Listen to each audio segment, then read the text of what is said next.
أعوذ بالله من الشيطان الرجيم بسم الله الرحمن الرحيم الحمد لله والصلاة والسلام على رسول الله وعلى آله وصحبه أجمعين أما بعد আল্লাহ সুবহানাহু ওয়া তাআলার অসংখ্য শুকরিয়া, তিনি আমাদেরকে তৌফিক দিয়েছেন একত্রিত হওয়ার জন্য, রাসূল সাল্লাল্লাহু আলাইহি ওয়াসাল্লাম জীবন সম্পর্কে জানার জন্য, শেখার জন্য। আল্লাহ যেন আমাদের জানার মধ্যে শিক্ষার মধ্যে বরকত দেন, আমাদের জানার মধ্যে আল্লাহ যেন তৌফিক দেন। আমরা গত সপ্তাহে আলোচনা করতেছিলাম, এখন আসলে একটু ইরেগুলার হয়ে যায় না, গত সপ্তাহে অসুস্থ ছিলাম, করা হয় নাই। আলহামদুলিল্লাহ আল্লাহ শুকরিয়া। আজকে আমাদের 84তম পর্ব। গত এক বছরের উপরে থেকে আমাদের চলতেছে, মাঝখানে অনেক মিস দিয়ে আজকে 84তম পর্ব। আলহামদুলিল্লাহ। তো আমরা আলোচনা করতেছিলাম যে যখন রাসূল সাল্লাল্লাহু আলাইহি ওয়াসাল্লাম ফিরে আসতেছিলেন বনুল মুস্তালিক যুদ্ধ থেকে, তো আসার পথে মুনাফিকরা যেভাবে বিভিন্ন ঘটনার মাধ্যমে আল্লাহ সুবহানাহু ওয়া তাআলা তাদেরকে তাদের মুখ সম্মোচন করে দিচ্ছেন, তার মধ্যে একটি ছিল যে যখন কোনো একটি কারণে মুহাজির এবং আনসারদের মধ্যে একটি ঝগড়া লেগে যায়, তখন মুহাজির আনসার বাহিনী তার বন্ধুদেরকে ডাকে যে হ্যাঁ আনসার, আমাদের আশাদিকে আমাকে সাহায্য করো। মুহাজিরা তাদের বন্ধুদেরকে ডাকতে শুরু করে যে মুহাজিরের এদিকে আমাকে সাহায্য করো। রাসূল সাল্লাল্লাহু আলাইহি ওয়াসাল্লাম যখন আসলেন, শুনে এসে বললেন যে তোমরা জাহেলিয়াতের ডাক কেন ডাকতেছ? তিনি এটাকে জাহেলিয়াতের ডাক বলে সম্বোধন করলেন। রাসূল সাল্লাল্লাহু আলাইহি ওয়াসাল্লাম এটা সমর্থন করলেন না। তা আমাদের মধ্যে যেন ওই জিনিসটা না থাকে যে এলাকাভিত্তিক গ্রুপিং, এটা যেন না থাকে আমাদের মধ্যে। আমাদের মধ্যে গ্রুপিং হবে শুধুমাত্র তাওহীদের ভিত্তিতে। কাদের মধ্যে কোরআন সুন্নাহর বুঝ আছে তাদের সাথে গ্রুপিং হবে, যাদের কোরআন সুন্নাহ বুঝ আছে এদের, বাস। তাওহীদপন্থী লোকেরা একসাথে থাকবে, সুন্নতের লোকেরা সুন্নতের অনুসারীরা একসাথে থাকবে, আর বেদাত অনুসারী থাকবে একদিকে। তো গ্রুপ যদি হয় তো কোরআন সুন্নাহর ভিত্তিতে হবে। গ্রুপ যদি হয় যারা সুন্নত অনুসরণ করে তাদের গ্রুপ হবে, যারা বেদাত করে তাদের গ্রুপ আলাদা হবে। এছাড়া কোনো আসাবিয়াত ইসলামে নিষিদ্ধ, জাতীয়তাবাদ ইসলামে নিষিদ্ধ। আল্লাহ যেন আমাদেরকে এগুলো থেকে হেফাজত রাখেন। তখন যখন রাসূল সাল্লাল্লাহু আলাইহি ওয়াসাল্লাম এই ঘটনা যখন ঘটতেছিল, তখন আব্দুল্লাহ ইবনে উবাই ইবনে সালুল যখন শুনলো যে এই ঘটনা, সে শুনে খুব মানে একটা নিল, মানে হেডম নিতে শুরু করলো যে যারা মদিনাতে তাদেরকে আমরা মাত্র আশ্রয় দিলাম, তারা আমাদের সাথে আচরণ করতেছে, যখন আমরা মদিনাতে ফিরে যাব তো সবলরা দুর্বলদেরকে মদিনা থেকে বিতাড়িত করবে, সম্মানিত অসম্মানিতদেরকে মদিনা থেকে বিতাড়িত করবে, আমরা তাদেরকে বিতাড়িত করব। তো এই যখন বললো, তখন রাসূলুল্লাহর কাছে একজন সাহাবী এসে বলেন যে রাসূলুল্লাহ ওইভাবে বলছে। তো রাসূলুল্লাহ চাইলে তাকে ডাকিয়ে তাকে এটার সুরাহা করতে পারতেন ওই জায়গায়, কিন্তু তিনি রাসূল সাল্লাল্লাহু আলাইহি ওয়াসাল্লাম, তিনি সর্বোত্তম নেতা, নেতাদের মধ্যে সর্বোত্তম নেতা। তো তিনি কি করলেন, এটা নিয়ে ঘাটাঘাটি করতে গেলেন না। কারণ যখন ঘাটাঘাটি করতে যাবেন তখন খারাপ জিনিস বের হবে। তো এই সুযোগ রাসূল দিতে চাননি। এবং কিছু সাহাবী চাচ্ছেন, ওমর রাদিয়াল্লাহু চাচ্ছেন ইয়া রাসূলুল্লাহ আপনি পারমিশন দেন অমুক সাহাবীকে সেজন্য আব্দুল্লাহ ইবনে উবাইকে হত্যা করেন। তো রাসূল কিছু বললেন না। তো পরবর্তীতে তিনি ওমর রাদিয়াল্লাহুকে বলছিলেন যে দেখো ওমর, আল্লাহ যে আব্দুল্লাহ ইবনে উবাইয়ের ব্যাপারে কোরআন আয়াত নাযিল করছেন, তো আমি যদি উবাইকে হত্যা করতাম, আব্দুল্লাহ ইবনে উবাইকে হত্যা করতাম, তাহলে এই অপমান কি সে হইতো?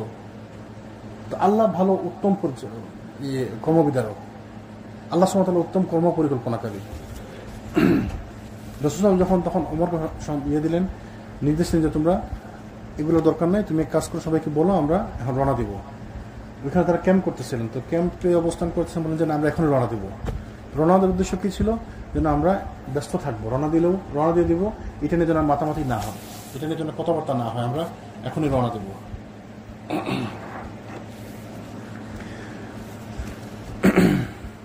তো রাসূল সাল্লাল্লাহু আলাইহি ওয়াসাল্লাম যখন রওনা দেওয়ার পারমিশন দিলেন, হুকুম দিলেন, তখন কিছু সাহাবী অবাক হয়ে গেলেন যে কেন হঠাৎ করে কেন আমরা এখন রওনা দেবো এই মুহূর্তে। উসাইদ বিন হুদায়র রাদিয়াল্লাহু আনহু রাসূল সাল্লাল্লাহু উপস্থিত হলেন। তিনি বলেন ইয়া রাসূলুল্লাহ আমরা এই অসময় কেন যাত্রা করবো? রাসূল বললেন যে তুমি কি শুনোনি তোমাদের সঙ্গী কি বলছে, তোমাদের সাথে কি বলছে? তখন তাকে বলা হলো যে আব্দুল্লাহ ইবনে উবাইয়ের ব্যাপারে। তো তিনি বলেন ইয়া রাসূলুল্লাহ আপনি যদি চান তাহলে তাকে মদিনা থেকে বের করে দেওয়া হবে। আল্লাহর শপথ সে নিকৃষ্ট এবং আপনি পরম সম্মানিত। সে যে বলছে যে সম্মানিতরা নিকৃষ্টদেরকে মদিনা থেকে বের করে দিবে, আসলে তো সেই নিকৃষ্ট এবং আপনি তো সম্মানিত। তা আপনি যদি চান তাকে আমরা মদিনা থেকে বের করে দেব। তবে আমি বলি কি, আপনি তার প্রতি একটু সদয় হন, কারণ যেহেতু সে আপনি আসার কারণে তার এই ক্ষমতা চ্যুত হয়েছে, তার জন্য তারা মুকুট তৈরি করতেছিল, তাকে তারা সিংহাসনে বসাবে। তো হঠাৎ করে আপনি আসার কারণে তার সব ক্ষমতা চলে গেল। তো জন্য সে হয়তো মনোকষ্টে আছে। তারপর রাসূল সাল্লাল্লাহু আলাইহি ওয়াসাল্লাম পথ শুরু করলেন। তিনি সন্ধ্যা পর্যন্ত পূর্ণ দিবস এবং সকাল পর্যন্ত পূর্ণ রাত্রি চলতে থাকেন। এমনকি পরবর্তী দিবস পূর্বাহ্নে ওই সময় পর্যন্ত ভ্রমণ অব্যাহত রাখেন যখন রৌদ্রের প্রখরতা বেশ কষ্টদায়ক অনুভূত হচ্ছিল। এরপর অবতরণ করে শিবির স্থাপন করেন। রাসূল সাল্লাল্লাহু আলাইহি ওয়াসাল্লাম যখন শুরু করেন সফর, তখন তিনি যখন থেকে শুরু করেন সন্ধ্যা পর্যন্ত পুরা দিন চলতে থাকেন কন্টিনিউয়াসলি। তারপরে সারা রাত ফজর পর্যন্ত চলতে থাকেন। তারপরে ফজরের পরে আবার কন্টিনিউয়াসলি চলতে থাকেন যতক্ষণ না সূর্য মানে খুব অসহ্য লাগতেছিল। মানে পুরা আজকের দিন পুরা, আজকের রাত পুরা, তারপরে আগামী দিন পুরাটা এইভাবে কন্টিনিউ চলতেছিল। এত লম্বা সময় রাসূল একসাথে সফর করতেন না, এত লম্বা সময় একটা না সফর করতেন না। তো এরপর তিনি শিবির স্থাপন করা হয়। রাসূল সাল্লাল্লাহু আলাইহি ওয়াসাল্লাম সফর সঙ্গীরা এত ক্লান্ত হয়ে পড়েছিলেন যে তারা ভূমিতে দেহ রাখতে না রাখতে সকলে ঘুমে অচেতন হয়ে পড়লেন। একটানা দীর্ঘ ভ্রমণের ব্যাপার রাসূলের উদ্দেশ্য ছিল এটা, যেন লোকজনের যেন আরামে বসে গল্পগুজব করার সুযোগ না পায়। গল্পগুজব করলে কি করবে? যখন আমাদের মধ্যে একটি জিনিস মানে গুজব শুরু হয়, আমরা খালি ওইটা নিয়ে কথা বলতে থাকি। শুনছেন অমুকে ওই ঘটনা হয়েছে, যখন সুযোগ পাবো আমরা ওইটা নিয়ে বসে থাকবো, ওইটা নিয়ে আলোচনা করতে থাকবো। যখন দুজনে এক হবে, ও শুনছেন কি হয়েছে, ফুসুর করতে থাকবো আমরা। রাসূল ওইটা চাচ্ছিলেন না, যেন কেউ যেন বিশ্রাম করলেই এটা নিয়ে কথা বলতে লাগবে। তো সুযোগ দিতে চাচ্ছিলেন না, সবাই যেন কন্টিনিউয়াস চলার করে থাকে, টায়ার্ড থাকে, ক্লান্ত থাকে। যখন বিশ্রাম নিলেন সবাই এত টায়ার্ড, এত ক্লান্ত, সবাই ঘুমিয়ে গেলেন সাথে সাথে। এদিকে আব্দুল্লাহ ইবনে উবাই যখন জানতে পারল যে যায়েদ বিন আরকাম তার সমস্ত কথাবার্তা প্রকাশ করে দিয়েছে, তখন সে রাসূলের খেদমতে উপস্থিত হলো। সে যখন শুনলো যে তার কথা রাসূল পর্যন্ত পৌঁছে গেছে, তখন তো সে একটু ভয় পেল। সে রাসূলের খেদমতে উপস্থিত হলো, বলল, ইয়া রাসূলুল্লাহ, আল্লাহর শপথ, যায়েদ আপনাকে ওই যে সকল কথা বলেছে তা আমি কখনোই বলিনি, এমনকি আমি মুখেও আনিনি। আমি এগুলো বলিনি, আমি এগুলো মুখেও আনিনি। মুনাফিক যে, তো সে কি বললো যে আমি এগুলো বলি না ইয়া রাসূলুল্লাহ, আমি এগুলো আমার মুখেই আনিনি এই কথাগুলো। ওই সময় আনসার গোত্রে যারা সেখানে উপস্থিত ছিল তারাও বলে, ইয়া রাসূলুল্লাহ, এখনো ওই নাবালক ছেলে গেছে এবং হয়তো তারই ভুল হয়েছে। সে ব্যক্তি যা বলেছিল হয়তো সে ঠিক ওইভাবে স্মরণ রাখতে পারেনি। তো কিছু বলে, রাসূলুল্লাহ, ইয়া রাসূলুল্লাহ, এটা হতে পারে যে ওই যা শুনছে হয়তো নাবালক ছোট ছেলে, সে হয়তো ভুল শুনছে, তো সে হয়তো কি শুনছে আল্লাহ জানে। এখানে রাসূল সাল্লাল্লাহু আলাইহি ওয়াসাল্লাম ইবনে উবাইয়ের কথা সত্য বলে মেনে নিলেন। রাসূল তো এমনি তাকে কিছু বলতেন না, তিনি তার কথা মেনে নিলেন যে ঠিক আছে, অসুবিধা নেই। অবস্থার পরিপ্রেক্ষিতে যায়েদ রাদিয়াল্লাহু আনহু বলছেন যে এরপর এর ব্যাপারে আমি এত দুঃখিত হয়ে পড়েছিলাম, ইতিপূর্বে কখনোই কোনো ব্যাপারে আমি এতটা দুঃখিত হইনি। যে সাহাবী এসে বলছিলেন, তিনি বললেন যে আমি এত দুঃখিত হয়েছিলাম যে আমি এর আগে কখনো এত দুঃখিত হইনি। কিন্তু আমি বললাম সে, আর তারপরে সে এসে মিথ্যা কথা বললো এই ব্যাপারে, এই জন্য সে চিন্তাজনিত দুঃখে আমি বাড়িতেই বসে রইলাম। শেষ পর্যন্ত আল্লাহ সুবহানাহু ওয়া তাআলা সূরা মুনাফিকুন নামে একটি সূরা অবতীর্ণ করলেন, এবং যার মধ্যে আল্লাহ সুবহানাহু ওয়া তাআলা ডিটেইলস বলে দিলেন। তো সূরা মুনাফিকুন সুন্দর একটি ছোট্ট একটি সূরা, মাত্র 11 আয়াত। তো আল্লাহ সুবহানাহু ওয়া তাআলা মুনাফিকদের ব্যাপারে ডিটেইলস বলে দিলেন সূরাতে। খুব সুন্দর সূরা, ইনশাআল্লাহ আমরা চেষ্টা করব সূরা মুনাফিকুন মুখস্থ করার। আল্লাহ সুবহানাহু ওয়া তাআলা কি বললেন? বিসমিল্লাহির রহমানির রহিম, ইযা জাআকাল মুনাফিকুনা ক্বালু নাশহাদু ইন্নাকা লারাসূলুল্লাহ والله يعلم إنك لرسوله والله يشهد إن المنافقين لكاذبون। আল্লাহ সুবহানাহু ওয়া তাআলা কি বলেন যে মুনাফিকরা যখন তোমার কাছে আসে তখন তারা বলে যে আমরা সাক্ষ্য দিচ্ছি যে আপনি অবশ্যই আল্লাহ রাসূল। মুনাফিকরা আল্লাহ সুবহানাহু ওয়া তাআলা কি বলছে কোরআনে দেখেন, কত সুন্দর করে আল্লাহ তাদেরকে মুখোশ করে দিলেন। মানে তারা যখন আপনার কাছে আসে, এসে বলে যে আমরা সাক্ষ্য দিচ্ছি আপনি আল্লাহ রাসূল, তারা বলছে, তারা এটা করে, মানে ওই যে বললাম না যে খুতবার আগে দাঁড়িয়ে বলতো যে তোমরা তার কথা শোনো মন দিয়ে, সে আল্লাহ রাসূল, সে আসার কারণে আমরা সম্মানিত হয়েছি, মানে আজেরা পেঁচাল করতে হবে। তো আল্লাহ সুবহানাহু ওয়া তাআলা কি বলেন যে মুনাফিকরা যখন তোমার কাছে আসে তখন তারা বলে যে আমরা সাক্ষ্য দিচ্ছি যে আপনি অবশ্যই আল্লাহ রাসূল। তারপর আল্লাহ কি বলতেছেন? আল্লাহ জানেন অবশ্যই তুমি তার রাসূল, এবং আল্লাহ সাক্ষ্য দিন যে মুনাফিকরা অবশ্যই মিথ্যাবাদী। সুবহানাল্লাহ। আল্লাহ কি বলছেন যে আল্লাহ সাক্ষ্য দিচ্ছেন যে অবশ্যই আপনি আল্লাহ রাসূল, এবং আল্লাহ বলতেছেন, আল্লাহ সাক্ষ্য দিচ্ছেন মুনাফিকরা অবশ্যই মিথ্যাবাদী। সুবহানাল্লাহ। আল্লাহ বলে দিচ্ছেন যে তারা মিথ্যাবাদী। ওয়াল্লাহু ইয়াশহাদু ইন্নাল মুনাফিকিনা লাকাযিবুন। আল্লাহ আমি সাক্ষ্য দিচ্ছি, আল্লাহ আমি সাক্ষ্য দিচ্ছি তারা হচ্ছে মিথ্যাবাদী। ইত্তাখাযু আইমানাহুম জুন্নাতান ফাসাদ্দু আন সাবিলিল্লাহ ইন্নাহুম সাআ মা কানু ইয়ামালুন। তারা তাদের শপথগুলোকে ঢাল হিসাবে ব্যবহার করে, আর এ উপায়ে তারা মানুষকে আল্লাহর পথ থেকে নিবৃত্ত করে। তারা শপথকে ঢাল হিসাবে ব্যবহার করে। দেখবেন শপথ, এরা বেশি বেশি শপথ রাখে আল্লাহর কসম, আল্লাহর কসম, কোথায় কোথায় আল্লাহর কসম। অথচ আল্লাহর কসম কোথায় কোথায় কোথাও কিন্তু ঠিক না, এটা নিষেধ। আপনি কসম করবেন শুধুমাত্র আল্লাহ, তাও সত্য কোনো কারণে, যদি প্রয়োজন হয় আপনি কোথায় কোথায় আল্লাহর কসম, আল্লাহর কসম, ওয়াল্লাহি বিল্লাহি তাল্লাহি।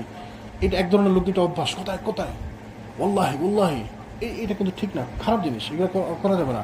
তো যারা এগুলো করে তারা মিথ্যা কথা প্রমাণ করার জন্য, মিথ্যাকে সত্য প্রমাণ করার জন্য তারা এগুলো করে। তো এইটা করা যাবে না। শপথ যদি করতে আল্লাহর নামে শপথ করবেন, কিন্তু সত্য ব্যাপার হইতে হবে। তো যারা কোথায় কোথায় কোথায় কোথায় আল্লাহ ওল্লাহি ওল্লাহি বারবার বলা নিষেধ, এটাই বলছে বারবার বলা নিষেধ। তো এটা করা যাবে না। তো এটা কারা করে? মুনাফিকরা করে। তো আল্লাহ বলছেন তারা তাদের শপথকে ঢাল হিসেবে ব্যবহার করে, তাদের শপথকে তারা ঢাল হিসেবে ব্যবহার করে। দেখবেন আমাদের দেশে এগুলো আছে, বিশ্বাস করেন বা এই কাপড় শুয়ে বলতেছি, মানে কি, তো এই যে ওয়াল শুয়ে বলতেছি, এই যে টেবিল শুয়ে বলতেছি, কোরআন তো আছেই, ওয়াল শুয়ে বলতেছি, কাপড় শুয়ে বলতেছি, এই বইয়ের পাতা শুয়ে বলতেছি, আন্তাজি কোনো দরকার আছে এগুলো? তো এই সমস্ত যারা শপথ করে বেশি বেশি, আল্লাহ সুবহানাহু ওয়া তাআলা কি বলছেন? মুনাফিকরা তাদের শপথ সমূহকে ঢাল হিসেবে ব্যবহার করে, আর এই উপায়ে তারা মানুষকে আল্লাহর পথ থেকে নিবৃত্ত করে। তারা যা করে তা কতই না মন্দ। আল্লাহ বলেছেন তারা যা করে তা কতই না মন্দ। তারপরে আল্লাহ বলছেন তার কারণ এই যে তারা ঈমান আনে অতঃপর কুফরি করে। আল্লাহ বলছেন তারা ঈমান আনে অতঃপর তারা কুফরি করে। সুবহানাল্লাহ। আল্লাহ সাক্ষ্য দিচ্ছেন, কোরআনের মধ্যে আল্লাহ বলেছেন, দেখেন পুরোটা সূরা এদের নামে আল্লাহ নাযিল করেছেন, সূরা মুনাফিকুন। ذلك بأنهم آمنوا ثم كفروا فتبع على قلوبهم فهم لا يفقهون। তারা ঈমান আনে অতঃপর তারা কুফরি করে, এজন্য তাদের অন্তরে মোহর লাগিয়ে দেওয়া হয়েছে, যার ফলে তারা কিছুই বুঝে না। তারা যেগুলো করে, দুই নম্বরের শয়তানিটা করে, তারা বুঝে না এগুলো। কারণ কেন? আল্লাহ তাদের অন্তরের মধ্যে মোহর লাগিয়ে দিচ্ছেন। দেখেন মানুষ, কিছু মানুষ আছে, কত মানুষ আছে কত কিছু করে, বুঝেই না এটা অন্যায় অপরাধ, এটা খারাপ কাজ। আল্লাহ তাদের অন্তরে মোহর মেরে দিয়েছেন। আমরা আপনি আশ্চর্য যাবেন যে কেমনে মানুষ এই কাজটা বুঝে না যে এটা খারাপ। কারণ আপনার চোখে আর তার চোখের সামনে সমান জিনিস নাই। তো আপনি দেখতেছেন এটা খারাপ, আর তার চোখের সামনে আল্লাহ পর্দা ফেলে দিচ্ছেন। আল্লাহ তো বলছেন যারা অবাধ্য, যারা তাদের চোখের সামনে আল্লাহ পর্দা দিয়ে দিয়েছেন, তাদের অন্তরের মধ্যে আল্লাহ মোহর মেরে দিয়েছেন। তারা বুঝে না। আপনি মনে করছেন তা কেন বুঝে না? তারা বুঝে না কারণ আল্লাহ তাদের অন্তরে মোহর মেরে দিয়েছেন। নাহলে কোন পাগলে বুঝে না যে আল্লাহ কোরআনে বলছেন যে সুদ যে খায়, সুদের সাথে জড়িত থাকে, হারবুম মিনাল্লাহি ওয়া রাসূল, আল্লাহ এবং তার রাসূলের সাথে যুদ্ধ করার সমান। তাহলে কোন পাগলে না বুঝবে যে কোরআন আয়াত? কোন মুসলমান আছে কোরআন আয়াত অস্বীকার করবে? কোন মুসলমান আছে বলবে যে না আমি আয়াত মানি না? না, অস্বীকার করে না, অস্বীকার করে না। কোন মুসলমান কোরআন আয়াত অস্বীকার করে না। কোন মুসলমান কি কোরআন আয়াত অস্বীকার করে না? সে নামাজ না পড়ুক, সে বেনামাজি হোক, সে মুনাফিক হোক, সে ফাসিক হোক, সে যাই হোক, কোরআন আয়াতকে কোনো মুসলমান অস্বীকার করে না। হ্যাঁ, মানে সরাসরি অস্বীকার করবে না। আমি জানলাম যে সুদ এটা হারাম, চার ব্যক্তি তো জাহান্নামে যাবে, সুদ দেয়, খায়, লেখক আর সাক্ষী, তাই না? এখন আমি জানতেছি এটা হারাম, তারপরেও আমি ইনভলভ হচ্ছি, আমি আবার নামাজও করতেছি, আবার ইয়ে করতেছি, তাহলে আমার এটা ইমান কই নিল? আসতেছি কথায় আমি বলতেছি কি, তারা তো অস্বীকার করে, তারা তো বলে না যে না না না না এই আয়াত আমি মানি না, এটা তো বলবে না, কিন্তু কার্যকলাপে তারা মানে না, তাই না? তো তারা করে কি, জিজ্ঞেস করলে বলবে না ঠিক আছে এগুলো আছে, কিন্তু ইনশাআল্লাহ আল্লাহ মাফ করে দিবেন, এইভাবে বলে। কোনোদিন বলবে না যে না এটা নাই, বলবে কি না ঠিক আছে কিন্তু এগুলো এত কিছু আর মানা যায়নি ভাই, কিভাবে না, সুন্দর করে বলবে, এইভাবেই বলে। যারা সুদ খায়, যারা সুদে জড়িত, এইভাবে বলবে। তো তারা কেন বুঝতেছে না? কারণ তাদের চোখের উপরে আল্লাহ পর্দা ফেলে দিচ্ছেন, তাদের অন্তরে আল্লাহ মোহর মেরে দিচ্ছেন। আপনি মনে করছেন যে আল্লাহ কোরআনে বলছে, হাদিসের মধ্যে আসছে না কিয়ামতের দিন ফেরেশতারা আপনার হাতে অস্ত্র দিবে, একদম হাদিসের মধ্যে আসছে, হাদিসের ভাষ্য। বলবেন কি ব্যাপার, অস্ত্র দিয়ে কি করবো? আপনি বুঝছেন ব্যাপারটা কি বলতেছি? বুঝছেন আপনারা? কোরআন কিয়ামতের দিন ফেরেশতারা আইনে আপনার হাতে অস্ত্র দিবে, যে নেন অস্ত্র নেন, অস্ত্র বিলি করতেছে। কি করবো? বলে তৈরি হন আল্লাহ এবং তার রাসূলের সাথে যুদ্ধ করার জন্য। কিয়ামতের দিন আল্লাহর সাথে যুদ্ধ করার জন্য অস্ত্র দেওয়া হবে আপনার হাতে। মানে কত বড় কথা! এইটা শোনার পরও তাকে মানবে না। কেন? কারণ তার অন্তরে আল্লাহ মোহর মেরে দিচ্ছেন।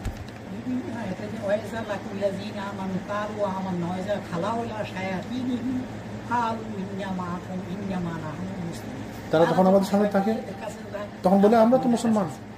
তো আল্লাহ যেন আমাদেরকে সঠিক বুঝ দান করেন, আমাদেরকে যেন আল্লাহ দিনের উপর ইস্তেকামত রাখেন, আমাদের পথকে যেন আল্লাহ দৃঢ়পদ রাখেন, অটল রাখেন। সুবহানাল্লাহ।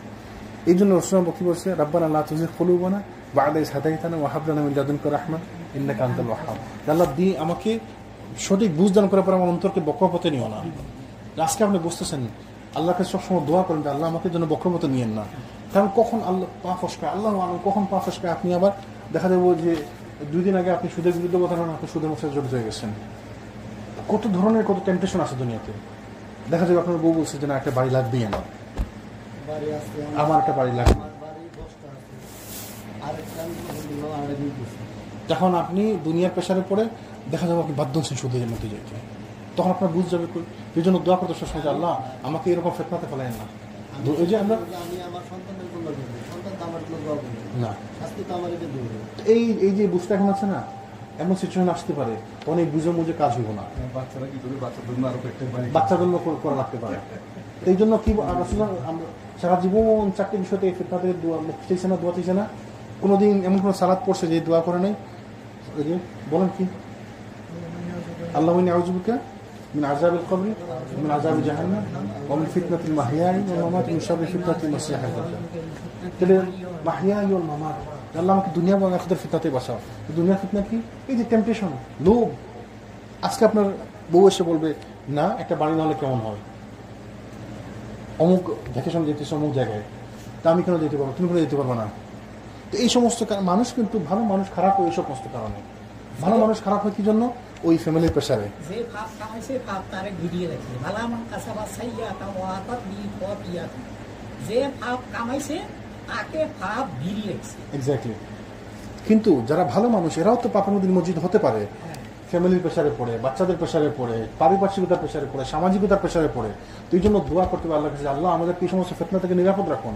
আপনি মনে করেন না যে আজকে আমি আল্লাহ আমাকে বুঝেছি আমি নিরাপদ হয়ে গেছি, না। কখন যে মানুষ কোন দিক থেকে ফিতনায় পড়বে। এই যে আল্লাহ রাসূল কেন বলছে যে দুনিয়াতে একটা উত্তম স্ত্রী হচ্ছে সব থেকে সর্বোত্তম সম্পদ। তাহলে একটা উত্তম স্ত্রী কেন বলছে সর্বোত্তম সম্পদ? কারণ এই স্ত্রী আপনাকে জাহান্নামে নিতে পারে, স্ত্রী আপনাকে জান্নাতে নিতে পারে। এখন স্ত্রী তো কেউ ছাড়ে না। এই কারো বউ যদি চায় যে আমার আরেকটা বাড়ি লাগবে, আরেকটা গাড়ি লাগবে আমার, কেউ কি তার বউকে ছেড়ে দেয়? না। তখন সে করে কি, সে ওই বাড়ির জন্য কাজ করে, ওই গাড়ির জন্য কাজ করে। সে তার দিনকে আস্তে আস্তে আস্তে আস্তে আস্তে দিন থেকে সরে যায়, তার ইমান আস্তে আস্তে আস্তে আস্তে দুর্বল হয়। আর আপনি যখন দিন থেকে সরবেন মানে আপনার ইমান দুর্বল হবেই। ইমান কি সবল দুর্বল হয় না? হয়। আপনি মসজিদ আসা বাদ দেন, আপনি আগামী 5 দিন মসজিদে আসেন না, দেখবেন 6 নম্বর দিন আপনারা আসতে ইচ্ছা করবে না, আপনার ওই টানটাও থাকবে না। এই জন্য থাকতে হবে সবসময় মসজিদমুখী, থাকতে হবে সবসময় ভালো লোকদের সাথে। একটা জিনিস আমার কথা বলি, সিটিতে গেলে মানে ওদের সাথে নামাজ পড়তে ভালো লাগে না, আর ওদের গেলেই মনে হয় যে মনে করেন ওরা তো সব সময় নিয়ে ব্যস্ত, মানে দুনিয়াতে নিয়ে ব্যস্ত, মানে ওখানে গেলে ই ফিল করবো, ব্যাড ফিল করবো। জি, তো আলহামদুলিল্লাহ এই আল্লাহ কাছে দোয়া করতে, আল্লাহ আমি যে বারবার বলি না যে আল্লাহ সাব্বিত হো, আল্লাহ আমাদেরকে মানে আমাদের ভাইকে মানে ইয়ে রাখেন, যে দৃঢ়পদ থাকার জন্য দোয়া করতে হবে আল্লাহর কাছে, যে আল্লাহ আমাদের দিনের উপর অটল রাখেন, দৃঢ় রাখেন। এই জন্য দোয়া করতে হবে যে আমি আজকে বুঝ দিয়ে দিয়েছেন আল্লাহ আমাকে, আমি মুক্ত হয়ে গেলাম, আমি বেঁচে গেলাম, আমি সালভেশন পেয়ে গেলাম। না, ওই যে ইমাম আহমদ বলছিল কি, নট ইয়েট, এখনো না, এখনো না, এখনো না। তো মৃত্যু আসা পর্যন্ত আপনি নিশ্চিত হতে পারবেন না। রাসূলুল্লাহ কি বলছে হাদিস মধ্যে, যে ইমাম 40 হাদিসের মধ্যে আসে না, যে মৃত্যু থেকে এক বিগত পরিমাণ দূরে আছে জান্নাতি লোক, এমন কোনো কাজ করতে পারে সে জাহান্নামে চলে যেতে পারে। তো আপনি সারা জীবন ভালো কাজ করছেন, আপনি মনে করছেন আমি মুক্ত হয়ে গেছি, মৃত্যু থেকে আপনি এক বিগত দূরে আছেন, এমন কোনো কাজ করবেন আপনি জাহান্নামে চলে গেলেন। তাইলে সবসময় আল্লাহর কাছে দোয়া করতে হবে যে আল্লাহ আমাকে আপনি ভালো পথে রাখছেন, আমাকে ভালো পথে রাখেন, আল্লাহ আমাকে ভালো পথে রাখেন। আর থাকতে হবে ভালো লোকদের সাথে, ভালো লোকদের সাহচর্যে। যার সাথে থাকবেন তার কাছ থেকে তারটা আপনি অ্যাডপ্ট করবেন। আপনি এমন লোকদের সাথে থাকেন যারা পার্টি করে, আপনি পার্টি করবেন, 2 দিন পরে আপনারা পার্টি করতে ইচ্ছা করবে। আপনি এমন লোকদের সাথে থাকেন যারা খালি ঘোরাঘুরি করতে পছন্দ করে, 2 দিন পরে আপনারা খালি ঘোরাঘুরি করতে পছন্দ করবে। আর আপনি যদি এমন লোকের সাথে থাকেন যে সবসময় নামাজের কথা বলে, কোরআন হাদিসের কথা বলে, তাহলে আপনারা কোরআন হাদিসের কথা বলতে ইচ্ছা করবে। মানে আপনি করবেন কি, বাসায় যে কোরআন হাদিস পড়তে চেষ্টা করবেন, যে ওরা এত কোরআন হাদিসের কথা বলে আমি পারি না, আমি একটু পড়ি। তাদের সাথে থাকতে গেলে কোরআন হাদিসের কথা পড়বেন আপনি। তো এইটাই নিয়ম, আপনি যার সাথে থাকবেন আপনি ওইভাবে চলবেন। তো এই জন্য থাকতে হবে ভালো সাহচর্যে। আল্লাহ যেন আমাদেরকে তৌফিক দেন। তারপরে তারা আল্লাহ সুবহানাহু ওয়া তাআলা কি বলছেন পরের আয়াতে, তুমি যখন তাদের দিকে তাকাও তখন তাদের শারীরিক গঠন তোমাকে চমৎকৃত করে, আর যখন তারা কথা বলে তখন তুমি তাদের কথা আগ্রহ বলে শোনো, অথচ তারা দেয়ালে ঠেস দেয় কাঠের মতন, সুরত দেখতে সুন্দর সুরত কিন্তু কার্যক্ষেত্রে কিছুই না। আল্লাহ সুবহানাহু ওয়া তাআলা কি বলছেন মুনাফিকদের ব্যাপারে বলছেন, তুমি যখন তাদের দিকে তাকাও তাদের দেহ গঠন সুন্দর, তারা যখন কথা বলে তুমি শুনো তাদের কথা, কিন্তু তারা আসলে দেয়ালে লাগানো ওই কাঠের মতো আর কিচ্ছু না, দেখতে সুন্দর আর কিচ্ছু না বাস। তাহলে দুনিয়াবি টেম্পটেশন, ওই লোকটা এত ভালো সুন্দর গাড়ি তার, এত সুন্দর বাড়ি তার, সবগুলো টেম্পটেশন। আল্লাহ আপনাকে যা দিচ্ছে আপনি খুশি থাকেন। রাসূল সাল্লাল্লাহু আলাইহি ওয়াসাল্লামের কয়টা বাড়ি ছিল? কিচ্ছু নেই। মারা যাওয়ার সময় কিচ্ছু ছিল না, যখন মারা যান তখন তার কিচ্ছু ছিল না, কিচ্ছু রেখে যান না রাসূল সাল্লাল্লাহু আলাইহি ওয়াসাল্লাম। এক হাদিসে আছে ওলামা কি বলছে, নবী রাসূলুল্লাহ কোনো সম্পদ রেখে যান না, তারা রেখে যান কি জ্ঞান। তো যারা রাসূলদের শিক্ষা নেয় তারা হচ্ছে রাসূলদের ওয়ারিস। ওই যে এক হাদিস আসছে, এক সাহাবী বলছিলেন যে তোমরা তাড়াতাড়ি মসজিদে যাও, আল্লাহ রাসূলের সম্পত্তি বিলি হচ্ছে। তো মানুষ দৌড়ে গেছে, গিয়ে দেখে কই কোনো কিসের সম্পত্তি, কই কিছু তো বিলি হচ্ছে না। তো এসে বলো তুমি না বললো রাসূলের সম্পত্তি বিলি হচ্ছে, বলে হচ্ছে না, ওখানে দাঁড় চলতেছে না, ক্লাস চলতেছে না, তুলে তো আল্লাহ রাসূলের সম্পত্তি জ্ঞান। তো আল্লাহ রাসূল সম্পত্তি রেখে যান নাই, রাসূল সম্পত্তিশালী ছিলেন না। তো আমার কয়টা বাড়ি কয়টা গাড়ি আর কি সম্পত্তি আছে এগুলো ডাজেন্ট ম্যাটার। কিন্তু আমরা মানুষের এগুলো দেখে আমরা আফসোস করি যে তার সে কত সুন্দর, তার কতটা সম্পত্তি।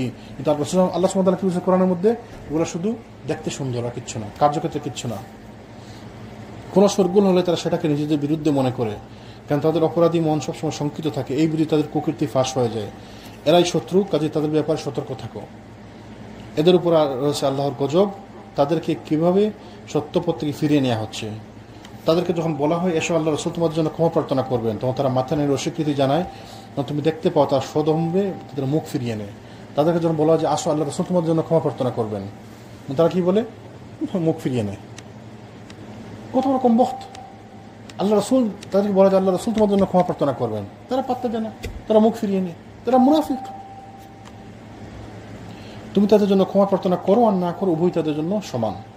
তা আল্লাহ সুবহানাহু ওয়া তাআলা বলেছেন তুমি তাদের রাসূল সাল্লাল্লাহু আলাইহি ওয়াসাল্লামকে বলছেন তুমি তাদের জন্য ক্ষমা প্রার্থনা করো বা না করো, তাদের জন্য দুটোই সমান। আল্লাহ তাদেরকে কখনো ক্ষমা করবেন না। আল্লাহ পাপাচারী জাতিকে কখনো সঠিক পথে পরিচালনা করেন না। আল্লাহ তাদেরকে কখনো ক্ষমা করবেন না। মুনাফিকদেরকে আল্লাহ বলছে কোরআনের মধ্যে আল্লাহ তাদেরকে কখনো ক্ষমা করবেন না। সুবহানাল্লাহ। এই মুনাফিকি চরিত্র এটা যেন আমাদের মধ্যে না থাকে, আল্লাহ যেন আমাদের থেকে হেফাজত করেন। কঠিন মুনাফিকের অবস্থা কঠিন খারাপ, কিয়ামতের দিন সর্বনিম্ন স্তরে থাকবে জাহান্নামের। সে এই কাফের মুশরিকদের থেকে নিচে জাহান্নামের সর্বনিম্ন স্তরে থাকবে মুনাফিকরা। তারা বলে রাসূলের সঙ্গী সাথীদের জন্য অর্থ ব্যয় করো না, শেষে তারা এমনিতেই সরে পড়বে। ওই যে মুনাফিকরা বলছিল না, তো সে তো না বললো ইয়া রাসূলুল্লাহ আমি তো এইগুলো মুখে বলিনি, উচ্চারণই করিনি। দেখেন আল্লাহ বলেছেন কোরআনের মধ্যে কি, তারা বলে যে তোমরা রাসূলের সঙ্গী সাথীদের উপর পয়সা খরচ করো তাহলে তারা এমনি সরে পড়বে। তো সাহাবী এসে বলছেন যে এই কথাগুলো বলতেছে আব্দুল্লাহ ইবনে উবাই, অথচ সে এসে ইয়া রাসূলুল্লাহ আমি এগুলো কিছু বলিনি, আমি মুখ দিয়ে উচ্চারণই করিনি। আল্লাহ সাক্ষী দিচ্ছেন তার ব্যাপারে, তার এগেইনস্টে। আসমান এবং জমিনের ধনভাণ্ডার তো আল্লাহরই, কিন্তু মুনাফিকরা তা বুঝে না। আল্লাহ কি বলতেছেন যে তুমি যে বলতেছো, মানে আব্দুল্লাহ ইবনে উবাই সে বলতেছে যে তোমরা আল্লাহর ওদেরকে সাহায্য করো না তাহলে তারা সরে পড়বে। আল্লাহ কি বলতেছেন যে আল্লাহ আসমান এবং জমিনের সম্পত্তির সবই আল্লাহরই, তো তুমি কি তাকে দিবা না দিবা, সব সম্পত্তি তো আল্লাহরই। আল্লাহ যাকে চান তাকে আল্লাহ দিবেন। তাহলে আপনি আমাকে হেল্প করবেন না করবেন, আপনার হেল্পের উপর ভরসা করে আমি আমার ঈমান নষ্ট করব, দরকার নাই তো। সম্পত্তির মালিক তো আল্লাহ। আল্লাহ আসমান এবং জমিনের যা কিছু সবকিছু বিলংস টু হু আল্লাহ সুবহানাহু ওয়া তাআলা। তো আল্লাহ যাকে চান আল্লাহ সম্পদ দান করবেন, আল্লাহ যাকে চান যেভাবে চান সাহায্য করবেন। আমি আপনার কাছ থেকে সাহায্য নিতে গিয়ে আমার ঈমান নষ্ট করব, আপনি আমাকে শর্ত দিবেন, আমি আপনার শর্ত অনুযায়ী শর্ত শুনে ঈমান নষ্ট করবো, ঈমান দুর্বল করবো, দরকার নাই তো আমার। আল্লাহ সাহায্য করবেন, আলহামদুলিল্লাহ। তারপর আল্লাহ সুবহানাহু ওয়া তাআলা তারা বলে আমরা যদি মদিনায় প্রত্যাবর্তন করি তাহলে সম্মানীর অবশ্যই হীনদেরকে সেখান থেকে বহিষ্কার করবে। দেখেন সে এসে কি বললো, ইয়া রাসূলুল্লাহ আমি তো এগুলো বলিনি, আমি উচ্চারণই করিনি। আল্লাহ কোরআনে আয়াত নাযিল করে দিয়েছেন। সুবহানাল্লাহ। আল্লাহ কি বলছেন যে তারা বলে আমরা যদি মদিনায় প্রত্যাবর্তন করি তাহলে সম্মানীর অবশ্যই হীনদেরকে সেখান থেকে বহিষ্কার করবে, কিন্তু সম্মান মর্যাদা তো আল্লাহর, তার রাসূল এবং মুমিনদের, কিন্তু মুনাফিকরা তা জানে না। আল্লাহ বলতেছেন কিন্তু সম্মান তো আল্লাহ রাসূলের এবং মুমিনদের এবং মুনাফিকরা তা জানে না। তো সম্মান কার? সম্মান হচ্ছে আল্লাহর, সম্মান হচ্ছে আল্লাহ রাসূলের, আর সম্মান হচ্ছে কাদের? মুমিনদের। আল্লাহ মুমিনদেরকে সম্মানিত করেন। তাহলে আপনি সুদখোর, ঘুষখোর, বাটপার, 2 নম্বর চোর, বাটপার, আপনি আমার থেকে সম্মানী, আমি আপনাকে সম্মান দিব? আপনি ফাহিশা কাজের সাথে লিপ্ত, আমি আপনাকে সম্মান দিব কেন? দরকার কি আমার? আপনাকে আমি সম্মান দিতে যাব কেন? সম্মান হচ্ছে আল্লাহর, সম্মান হচ্ছে আল্লাহ রাসূলের, এবং সম্মান হচ্ছে মুমিনদের। তাহলে আমি কেন আপনাকে তেল মারতে যাব? তো আমাদের সমাজে এটা হয় না, তেল মারামারি চলে না। সুবহানাল্লাহ, আমি বলছিলাম মনে আছে, শনিবার দিন প্রোগ্রাম করছে, ছেলে মেয়ে একসাথে নাচাইছে, হাজার হাজার ছেলে মেয়ে, এক লোক, রাত্রে 12টা 1টা 2টা পর্যন্ত। রোববার দিন আবার মুসলিমদের একটা প্রোগ্রাম ছিল, একটা মসজিদের মুসলিম উম্মাহ, একটা মুসলিমদের উম্মতের একটা প্রোগ্রাম ছিল। ওই প্রোগ্রামে যাইয়া ওই ফাহিশা লোক, খবিস লোক এসে ওই প্রোগ্রামে যাইয়া বক্তব্য দিচ্ছে। তা আমার তো তেলবাজির দরকার কি? ওই মুনাফিক, এই শয়তানকে আমি বক্তব্য দিতে দিব কেন? যে শয়তান গত রাত্রে 12টা 1টা 2টা পর্যন্ত মেয়ে ছেলে একসাথে করে নাচাইছে, গানের প্রোগ্রাম করছে, তাকে আমি আমার মসজিদের প্রোগ্রামে কেন বক্তব্য দিতে দেবো? আমি তাকে মসজিদে কেন অ্যাক্সেস দিব? সে আসবে, নামাজ পড়বে, চলে যাবে, দিনের কথা শুনবে, যদি আল্লাহ চায় তাকে হেদায়েতের জন্য আল্লাহ চায় তাকে হেদায়েত হবে। তাকে আমি কেন বক্তব্য দিতে দেবো? আমি কেন সম্মান তার কাছে খুঁজতে যাবো? আল্লাহ আমাকে সম্মান করছে ইসলাম দিয়ে, আর আমি শয়তানকে সম্মান দিব কেন? আমাদের কিছু ভাই আবার খুব ওই সমস্ত প্রোগ্রামে যাইতে চায়, এদের সাথে থাকতে চায়, এরা খুব ভালো অবস্থান। থাকেন আপনি থাকেন ওদের সাথে। আপনি দিন বুঝেন না, আপনাকে দিন বুঝতে হবে। আল্লাহ সুবহানাহু ওয়া তাআলা কি বলছেন? ওয়ালিল্লাহিল ইজ্জাতু লিরাসূলিহি ওয়ালিল মুমিনিনা ওয়ালাকিন্নাল মুনাফিকিনা লা ইয়ালামুন। ইজ্জত হচ্ছে আল্লাহর, ইজ্জত হচ্ছে রাসূলের, ইজ্জত হচ্ছে মুমিনদের, কিন্তু মুনাফিকরা তা জানে না। তো আপনি জানেন না, আপনাকে আল্লাহ সম্মান দিছে, আপনাকে আল্লাহ সম্মান করছে। যতদিন আপনি কোরআন পড়বেন, সালাত পড়বেন, নামাজ পড়বেন, যাকাত দিবেন, দিনের পথে থাকবেন, আপনি সম্মানী। আর যখন আপনি এগুলো থেকে সরে যাবেন, নাচ গানে লিপ্ত হবেন, তখন আপনি অসম্মানী। আল্লাহ যেন আমাদেরকে বোঝার তৌফিক দান করেন। আমরা আসলে দিন না বুঝে ওই যাকে তাকে সম্মান করতে দিই। আপনি মাঝে মধ্যে অবাক লাগে, সুবহানাল্লাহ, যে কি সমস্ত লোক যারা শয়তানি কাজও করে, ওই সমস্ত লোক আবার মসজিদে এসে স্টেজে এসে বক্তব্য দেয়। কিরকম পাগল আমরা সুযোগ দিই। আলহামদুলিল্লাহ, আমাদের এখানে এই সুযোগ নাই। কতদিন কত লোকের চেষ্টা করছে, 2 পয়সার পাত্তা দিই নেই। আমরা চিনিই নেই তাকে, চিনি তো আমরা সবাইকে, পাত্তাই দিই না, তাদের টাকাই নেই। কত লোক এখানে আসছে, পাত্তাই দিই নেই। তা আপনাকে আমি বক্তব্য দিতে কেন দিব? আপনি কে? আপনি তো নামাজও পড়েন না, আপনি তো বেনামাজি, আপনি মহিলা দিয়ে নাচান, আপনি নাচের প্রোগ্রাম করেন, গানের প্রোগ্রাম করেন, আপনি শয়তান। আপনাকে আমি কেন মসজিদে বক্তব্য দিতে দেবো? সুবহানাল্লাহ।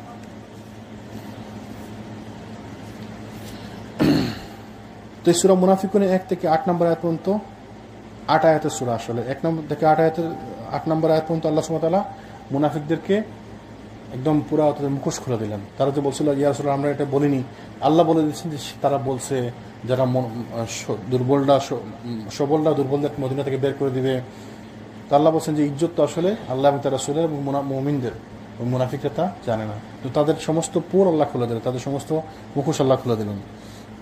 জায়েদ রাদিয়াল্লাহু আনহু বলছেন, জায়েদ বিন আরকাম, যে সাহাবী এসে বলছিল যে সে তো বাচ্চা ছেলে, সে শোনেনি, কি শুনছে। তো জায়েদ বলছেন, এরপর রাসূল সাল্লাল্লাহু আলাইহি ওয়াসাল্লামকে ডেকে পাঠালেন এবং আয়াতগুলো পাঠ করে শোনালেন যে শোনো আল্লাহ সুবহানাহু ওয়া তাআলা কি নাযিল করেছেন।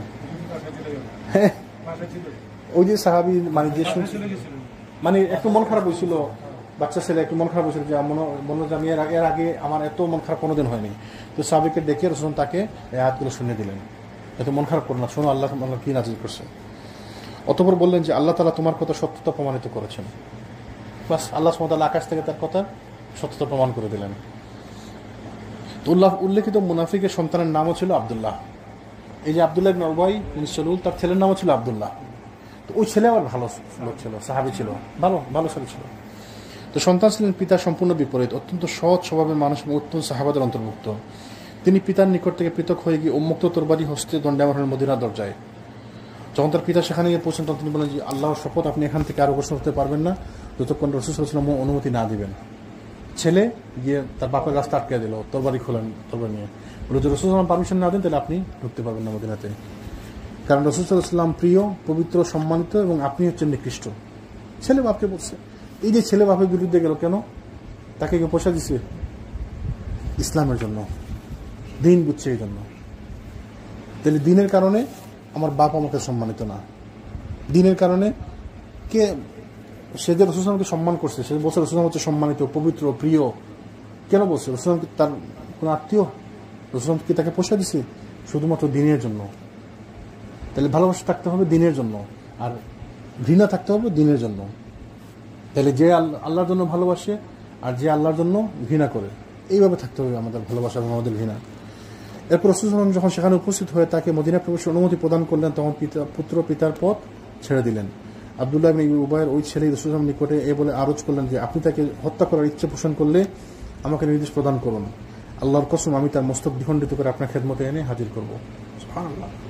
ইসলাম কিরকম চেঞ্জ করছে মানুষকে, যে যারা ইসলাম বুঝে তাদের চেঞ্জ এরকম হয়। আমি ওই দিন একটা হাদিস পড়ছিলাম 2-3 দিন আগে, এক সাহাবী এসে বলছে ইয়া রাসূলুল্লাহ আমি আপনাকে ভালোবাসি। তখন নামাজের সময় গেছে, রাসূল নামাজ শুরু করে দিলেন, সালাত শুরু করে দিলেন। সালাতের পরে লোকে এসে আবার বলি ইয়া রাসূলুল্লাহ আমি আপনাকে আল্লাহর জন্য ভালোবাসি। পরশু বলে তুমি কি যা বলছো বুঝে বলতেছো, ভেবে চিন্তে বলতেছো? বলে হ্যাঁ। বলে তাহলে তুমি গরিবীর একটা চাদর তৈরি করে রাখো, গরিবী মানে গরিবীর একটা চাদর তৈরি করে রাখো। বলে কেন? বলে যারা আল্লাহ এবং রাসূলকে ভালোবাসে তাদের ভাগ্যে গরিবী ঝুটে। তাহলে আমি হইলাম গরিব, আমি যদি আল্লাহ এবং রাসূলের ভালোবাসা পাই তা আমি হইলাম গরিব। দুনিয়া কয়দিনের? এই দুনিয়াতে ক্ষণস্থায়ী। এই দুনিয়াতে যদি আমি গরিব থাকি আর গরিব হয়ে যদি আল্লাহ এবং রাসূলের ভালোবাসা পাই, দ্যাটস ওকে, দ্যাটস ফাইন। দুনিয়াতে ক্ষণস্থায়ী। রাসূল কি বলছিল যে আঙ্গুলের আগে এক ফোঁটা পানি ছিল, বলছে এই 1 ফোঁটা পানি হচ্ছে দুনিয়া। তো দুনিয়া তো কিচ্ছু না, নাথিং। রাস্তার পাশে যাচ্ছিলেন, কান কাটা একটা মরা ছাগল ছিল। বললেন তোমাদের কেউ কি আসো এটাকে 2 দিরহাম দিয়ে ছাগলটা কিনতে চাও? ছাগল ইয়া রাসূলুল্লাহ এই ছাগল এটাকে আমি কেন কিনতে যাবো? একে তো মরা, তার উপর কান কাটা, ত্রুটিপূর্ণ, তো এটা কিনে আমাদের তো কোনো লাভ নাই, মরা ছাগল। তোমাদের কাছে যেমন এটা কোনো মূল্য নাই, আল্লাহর কাছে দুনিয়ার মূল্য এর থেকেও তুচ্ছ। তো দুনিয়ার মূল্য আল্লাহর কাছে তুচ্ছ, নাথিং। এই যে আমরা সম্পদের পিছনে পড়ে আছি, দুনিয়ার পিছনে পড়ে আছি, সম্মান, প্রতিপত্তি, লোভ, লালসা, কিচ্ছু নাই, এগুলা একদম বৃথা। কখন যে কার শ্বাস বন্ধ হবে, কখন যে কে মারা যাবে, তার সবকিছু পিছনে পড়ে থাকবে। এই যে আপনি এত সম্পদ করতেছেন, আপনার যদি এই মুহূর্তে আপনার শ্বাস বন্ধ, আপনি শেষ, সব পিছনে পড়ে থাকবে। এই যে আমি গাড়ির জন্য, আমার একটা নতুন গাড়ি, সুন্দর গাড়ি, নতুন মডেলের গাড়ি, তো গাড়ি আনতে গেছেন, আনার পথে যদি রাস্তা অ্যাক্সিডেন্ট করে আপনি মারা যান, তো গাড়ি জায়গায় থাকবে, গাড়ি চাবি আপনার হাতে থাকলো, আপনি তো গাড়ি চলবেন না, তো লাভ কি? এই জিনিসগুলো আমরা বুঝতে ভুল করি, এই জিনিসগুলো আমরা বুঝি না। আল্লাহ যেন আমাদের সঠিক বুঝতে দেন। তো 2টি ঘটনা বলছিলাম আমরা এই বনুল মুস্তালিকে। একটি হচ্ছে এই ঘটনা যে মুনাফিকরা এইভাবে রাসূল সাল্লাল্লাহু আলাইহি ওয়াসাল্লামকে খারাপভাবে তারা ট্রিট করতেছিল, পরে আল্লাহ সুবহানাহু ওয়া তাআলা মুনাফিকদের মাধ্যমে এটা সমাধান করে দিলেন। এটা হচ্ছে একটি ঘটনা। আরেকটি ঘটনা হচ্ছে ইফকের ঘটনা। ইফক মানে কি? যে রাসূল সাল্লাল্লাহু আলাইহি ওয়াসাল্লামের পত্নী আয়েশা রাদিয়াল্লাহু আনহা, তার উপর তারা অপবাদ দিছিল, ওই অপবাদের ঘটনা। ইনশাআল্লাহ আমরা এই ঘটনা নিয়ে আলোচনা করব। উল্লেখিত যুদ্ধের দ্বিতীয় গুরুত্বপূর্ণ ঘটনা ছিল মিথ্যা অপবাদের ব্যাপারটি। এই ঘটনার সারসংক্ষেপ হচ্ছে রাসূল সাল্লাল্লাহু আলাইহি ওয়াসাল্লামের নিয়ম ছিল সফর যাওয়ার প্রাক্কালে তিনি তার পবিত্র পত্নীগণের মধ্যে লটারি করে নিতেন। লটারিতে যার নাম উঠত তাকে তিনি সফরে নিয়ে যেতেন। তো অভিযানকালে লটারিতে আয়েশা রাদিয়াল্লাহু আনহার নাম বের হয়। সে রাসূল সাল্লাল্লাহু আলাইহি ওয়াসাল্লাম তাকে সঙ্গে নিয়ে সফরে যান। প্রত্যেক সফরে তিনি তার পত্নীদের মধ্যে থেকে একজনকে নিয়ে যেতেন। তো লটারি করতেন, যার নাম উঠত তাকে নিয়ে যেতেন। অভিযান শেষে মদিনা প্রত্যাবর্তনের পথে এক জায়গায় শিবির স্থাপন করা হয়। তো শিবিরে থাকা অবস্থায় আয়েশা রাদিয়াল্লাহু আনহা নিজ প্রয়োজনে শিবিরের বাইরে গমন করেন। নিজ প্রয়োজনে মানে প্রস্রাব পায়খানার প্রয়োজন ছিল, বাইরে গেছে। তো সফরের উদ্দেশ্যে যে স্বর্ণাহারটি তার বোনের নিকট থেকে নিয়ে এসেছিলেন ওই সময়টা হারিয়ে যায়, সামহাও ওইটা হারিয়ে গেল। ওই সোনার যে মানে একটা অলংকার ছিল তার সাথে, অলংকারটি হারিয়ে গেল।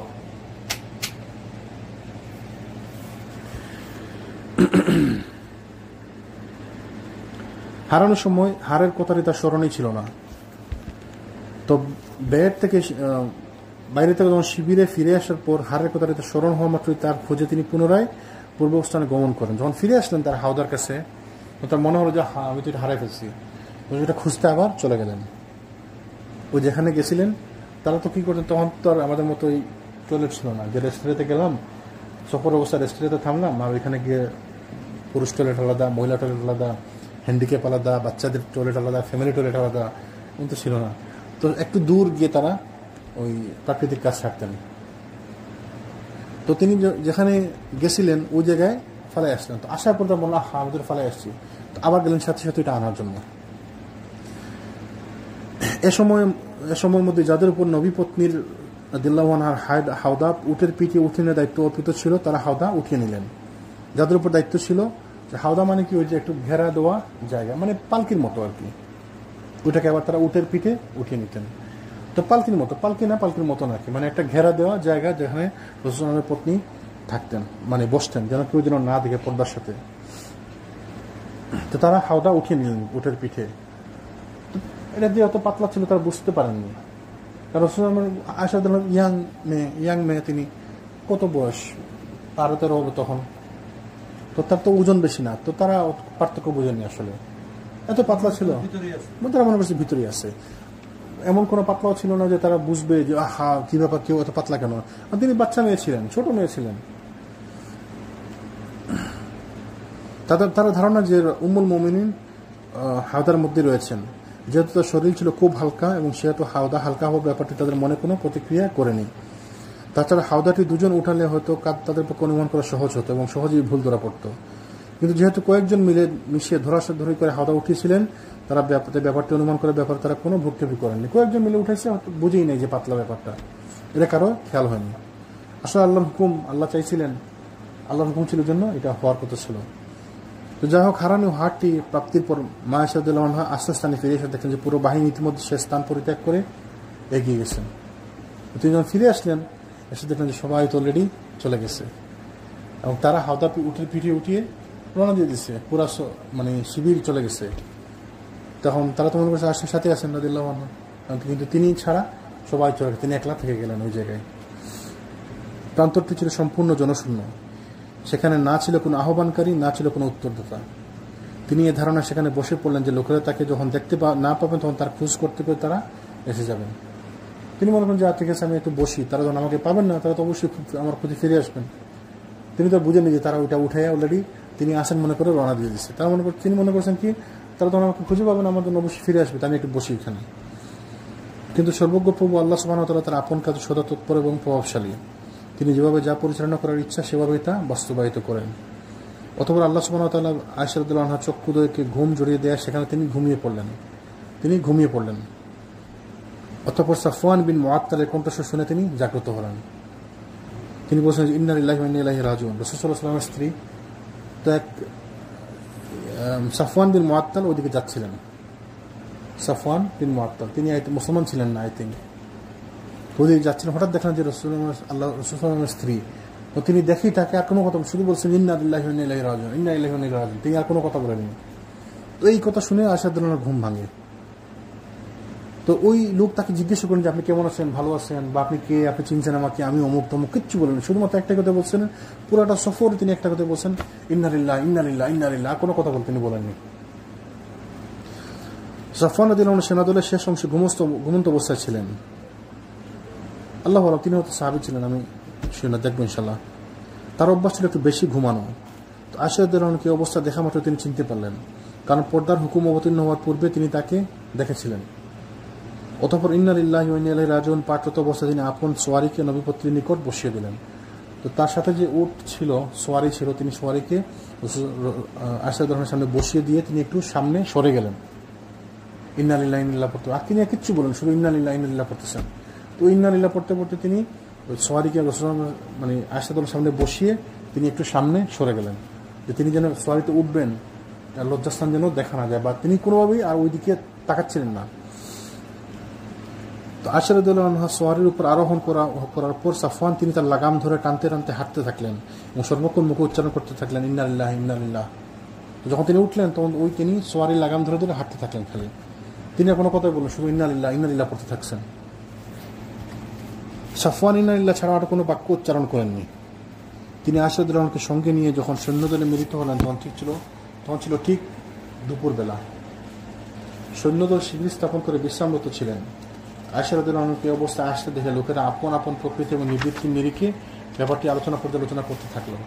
তো তারা বিশ্রাম নিচ্ছিলেন। ওই সময় রাসূলুল্লাহ সাল্লাল্লাহু আলাইহি ওয়াসাল্লামের সাথে তারা মিলিত হলেন, মানে শিবিরের সাথে গিয়ে মিলিত হলেন। তখন দুপুরবেলা বিশ্রাম নিচ্ছিলেন। তো তাকে যখন আসতে দেখলেন এই অবস্থায়, এক একজন এক একভাবে কমেন্ট করতে লাগলেন, যার মনের মধ্যে যা আসে। ভালো লোক ভালো কমেন্ট করলো, হ্যাঁ আপনি ছিলেন, বাইরে ছিলেন, কতক্ষণে আসলেন। আর খারাপ লোক, যে কী ব্যাপার ওমা, যার যেরকম মেন্টালিটি। সৎ লোকেরা এটাকে সহজভাবে গ্রহণ করলো, কিন্তু অসৎ প্রকৃতি এবং প্রবৃত্তির লোকেরা এটাকে ঘুরিয়ে পেঁচিয়ে চিন্তা করতে লাগলো নানাভাবে। বিশেষ করে আল্লাহ রসুলের দুশমন অপবিত্র খবিস আব্দুল্লাহ ইবনে উবাই এটাকে পেয়ে বসলো এবং তার অপপ্রচারের একটি মোক্ষম সুযোগ হিসাবে। এই যে একটা সুযোগ পেল সে, আব্দুল্লাহ ইবনে উবাই, সে তার অন্তরে কপটতা, হিংসা এবং বিদ্বেষের যে অগ্নিশিখা প্রজ্বলিত রেখেছিল, এই ঘটনা তাকে ঘৃতাহুতির ন্যায় অধিকতর প্রভাবিত এবং প্রজ্বলিত করে তুলল। সুযোগ পেল যে আগুনে ঘি দিলে যেমন আগুন বাড়ে, তো তারও একটা সুযোগ পেল সে, যে একটা পাওয়া গেছে। সে সামান্য ঘটনাটিকে তার কল্পিত নানা আকার প্রকার এবং রংচঙ্গে চিত্রিত এবং রঞ্জিত করে ব্যাপকভাবে তাকে অপপ্রচার শুরু করে দিল। সে সাথে সাথে অপপ্রচার শুরু করে দিল, শুনছো তোমরা কি হয়েছে, শুনছো, জানো তোমরা কি হয়েছে, এইভাবে সে অপপ্রচার শুরু করে দিল। পুণ্যের তুলনায় পাপের প্রভাবে মানুষ যে সহজেই প্রভাবিত হয়ে পড়ে, এই সত্যটি আবারও অত্যন্ত সুন্দরভাবে প্রমাণ হয়ে গেল। আব্দুল্লাহ ইবনে উবাইয়ের অপপ্রচারে অনেকেই প্রভাবিত হয়ে পড়ল এবং তারাও অপপ্রচার শুরু করলো। এমন দ্বিধা বিভক্ত এবং ভারাক্রান্ত মানসিকতা সম্পন্ন বাহিনী সহ রাসূল সাল্লাল্লাহু আলাইহি ওয়াসাল্লাম মদিনা প্রত্যাবর্তন করলেন। তো মানুষ আসলে খারাপের দিকে মানুষের একটু মন ঝুঁকে, তাই না? কার ব্যাপারে একটু বদনাম শুনছি আমরা, ওইটা নিয়ে সবাই আলোচনা করতে থাকবো, আর ওইটাই অনেকে বিশ্বাস করবে, এই জন্যই তো কালকে তারা দেখছিলাম ওইটা করছে। আন্তর্জাতিক আমি যদি আজকে আনন্দের ব্যাপারে খারাপ কিছু একটা বলি, আপনি শুনে বলবেন, এর লাগে তো দেখছি দুপুরবেলা দিকে গেছিল, মানে আপনি দুই চা মিলে ফেলবেন, ঠিক না? মানে আমরা আমাদের একটা সাইকোলজি, আমরা এটা পারি কেমন যে আমরা দুইয়ের সাথে দুই মিলিয়ে চা বানাই ফেলি সবসময়। আমি আপনার ব্যাপারে কিছু একটা বলি, এর লাগে নি আপনি ওইটা ওই দিন দেখছিলাম ওই জায়গায়, মানে আমরা মন থেকে বানাই ফেলবো। আমরা মানুষ, আমরা আসলে দুর্বল। এই সাহাবিদের মধ্যেও দেখেন, সবগুলা কিন্তু মুসলমান সাহাবি, কেউ আনসার, কেউ মুহাজির, সবাই সাহাবি। এদের মধ্যেই আলোচনা শুরু হয়ে গেল। এরা এইগুলাকে বাড়াবাড়ি করতে লাগলো, বাড়াবাড়ি করে এটাকে অপপ্রচার করতে লাগলো। এই অবস্থায় রাসূল সাল্লাল্লাহু আলাইহি ওয়াসাল্লাম মদিনাতে ফিরে আসলেন, এই দ্বিধা বিভক্ত অবস্থায়। মুনাফিকরা মদিনায় আসার পথে আরো জোটবদ্ধ হয়ে অপপ্রচার শুরু করে দিল। এই অপবাদ এবং অপপ্রচারের মুখোমুখি রাসূল সাল্লাল্লাহু আলাইহি ওয়াসাল্লাম ওহীর মাধ্যমে সমাধানের আশায় নীরবতা অবলম্বন করলেন। রাসূল সাল্লাল্লাহু আলাইহি ওয়াসাল্লাম কিছু বলতে পারলেন না, কেন? কারণ তিনি তো আসলে সত্য জানেন না। এখন যারা বলতেছে যে তিনি তো পিছনে ছিলেন, তিনি তো অনেকক্ষণ পরে আসছেন, রাসূল সাল্লাল্লাহু কিছু বললেন না, কারণ তিনি আল্লাহর পক্ষ থেকে ওহীর আশায় বসে থাকলেন। এই যে একটি ঘটনা, এখান থেকে আসলে আমাদের অনেক শিক্ষা আছে। রাসূল সাল্লাল্লাহু আলাইহি ওয়াসাল্লাম যদি গায়েব জানতেন, তাহলে তো তিনি সহজেই জানতে পারতেন। তাহলে কি বুঝা গেল রাসূল সাল্লাল্লাহু আলাইহি ওয়াসাল্লাম গায়েব জানতেন না? তার নিজের ওয়াইফের ব্যাপারে তিনি এই যে মাত্র পিছনে কতক্ষণ ছিল, আধা ঘন্টা, বেশি আধা ঘন্টা 1 ঘন্টা ছিল, মানে ওরা আসতে আসতে আধা ঘন্টা 1 ঘন্টা 2 ঘন্টা হয়তো লাগছে এক্সট্রা, বা কয়েক ঘন্টা হয়তো লাগছে, ওই সময়টাও তিনি জানতেন না। তো তিনি গায়েব জানতেন না। তিনি যদি গায়েব জানতেন তাহলে তিনি সাথে সাথে বলে দিতে পারতেন যে না এটা মিথ্যা, বা না এটা সত্য, মানে যা সত্যটা বলে দিতে পারতেন। তিনি কি করলেন? তিনি আল্লাহর কাছ থেকে ওহীর আশায় বসে থাকলেন। তাহলে বোঝা গেল আলিমুল গায়েবকে শুধুমাত্র আল্লাহ সুবহানাহু ওয়া তাআলা। আর যে ব্যাপারে রাসূল সাল্লাল্লাহু আলাইহি ওয়াসাল্লামকে জানিয়ে দেওয়া হয়, ওই ব্যাপারটা রাসূল সাল্লাল্লাহু আলাইহি ওয়াসাল্লাম জানেন। যেমন জিবরিল যখন তাকে জিজ্ঞেস করছিলেন যে কখন কিয়ামত হবে, কিয়ামত সম্পর্কে কি জানেন আপনি? বলছেন যে প্রশ্ন করছে সেও জানে না, আর যাকে প্রশ্ন করেছে সেও জানে না। তার মানে জিবরিলও জানেন না, রাসূল সাল্লাল্লাহু আলাইহি ওয়াসাল্লাম জানেন না। তাহলে গায়েবের ব্যাপারে আল্লাহ সুবহানাহু ওয়া তাআলা ছাড়া আর কেউ জানে না। শুধুমাত্র যে জিনিস জিবরিলকে জানানো হয়, ওই জিনিসটা জিবরিল জানেন, আর যেদিন রাসূলকে জানানো ওই জিনিসটা রাসূল জানেন। আর যে জিনিস আমাদেরকে জানেন আমরা ওইটা জানি।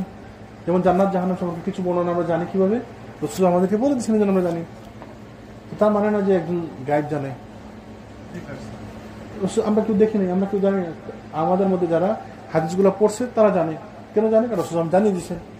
রাসূল সাল্লাল্লাহু আলাইহি ওয়াসাল্লাম সেসব যুদ্ধ করতো না। হ্যাঁ। সেই যুদ্ধে আমি আর বলেছি যুদ্ধ করবো না। করবো না, যাবে না। তো রাসূল সাল্লাল্লাহু গায়েব জানতেন না, তার মানে বোঝা গেল তিনি ওহীর আশায় বসেছিলেন, কিন্তু তিনি গায়েব জানতেন না। কিন্তু দীর্ঘ সময় অপেক্ষা করে সত্ত্বেও ওহী নাজিল না হয়ে আয়েশা রাদিয়াল্লাহু আনহা থেকে পৃথক থাকার ব্যাপারে তিনি তার সাহাবাদের সাথে পরামর্শের ব্যবস্থা করলেন। অনেকক্ষণ থেকে ওহী আসতেছে না, বা কিছু দিন হয়ে গেছে ওহী আসতেছে না, তো তিনি সাহাবাদের সাথে পরামর্শ করতে লাগলেন যে কি করা যায়। আলী রাদিয়াল্লাহু আনহু আবাস ইঙ্গিতে তাকে পরামর্শ দিলেন যে তার থেকে পৃথক হয়ে গিয়ে অন্য কোনো মহিলাকে বিবাহ করার জন্য। আলী প্রস্তাব দিলেন যে আপনি তাকে ডিভোর্স দিয়ে অন্য কোনো মহিলাকে বিবাহ করেন। ওসামা এবং অন্যান্য সাহাবীগণ রাদিয়াল্লাহু আনহুম শত্রুদের কথায় কান না দিয়ে আয়েশাকে তার মর্যাদা প্রতিষ্ঠিত রাখার ব্যাপারে পরামর্শ দিলেন। এরপর আব্দুল্লাহ ইবনে উবাইয়ের কপটজনিত কষ্ট হতে অব্যাহতি লাভের উদ্দেশ্যে রাসূল সাল্লাল্লাহু আলাইহি ওয়াসাল্লাম মিম্বরে উঠে এক ভাষণের মাধ্যমে জনগণের মনোযোগ আকর্ষণ করেন।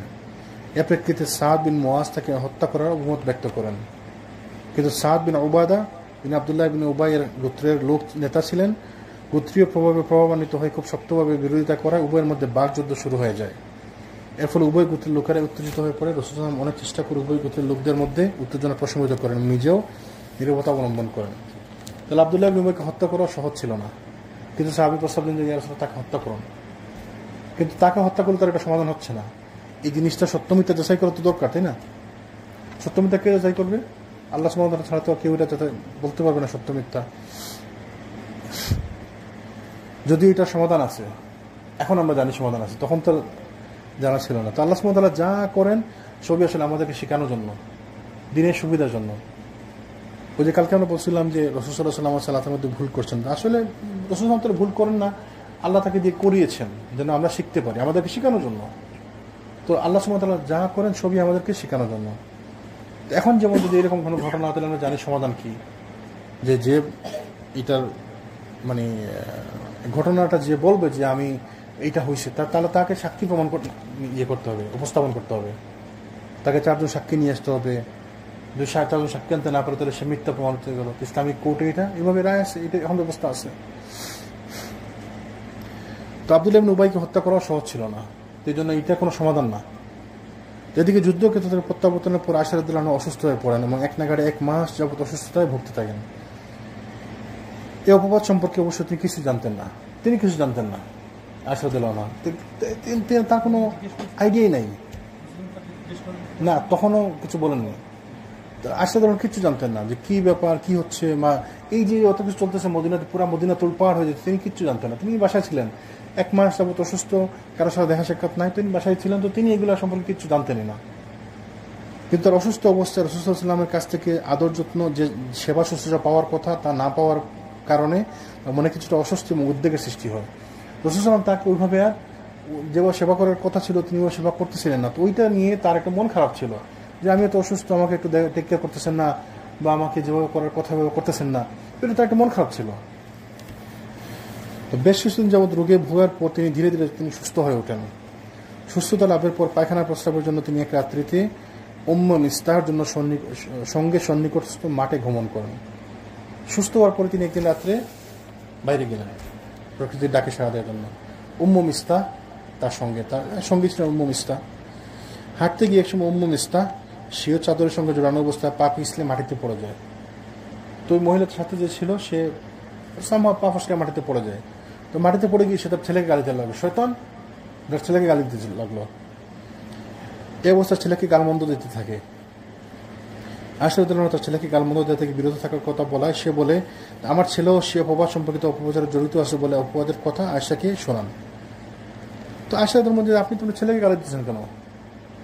এটা তো ঠিক না, আপনি কেন ছেলেকে গালাগালি করতেছেন? তখন তিনি বললেন যে ওই মহিলা বলছে, তুমি জানো না আমার ছেলে কি করছে, কি করছে? বলে যে তোমার ব্যাপারে এগুলো হইতেছে, তো সেই তো এগুলো প্রচার করতেছে।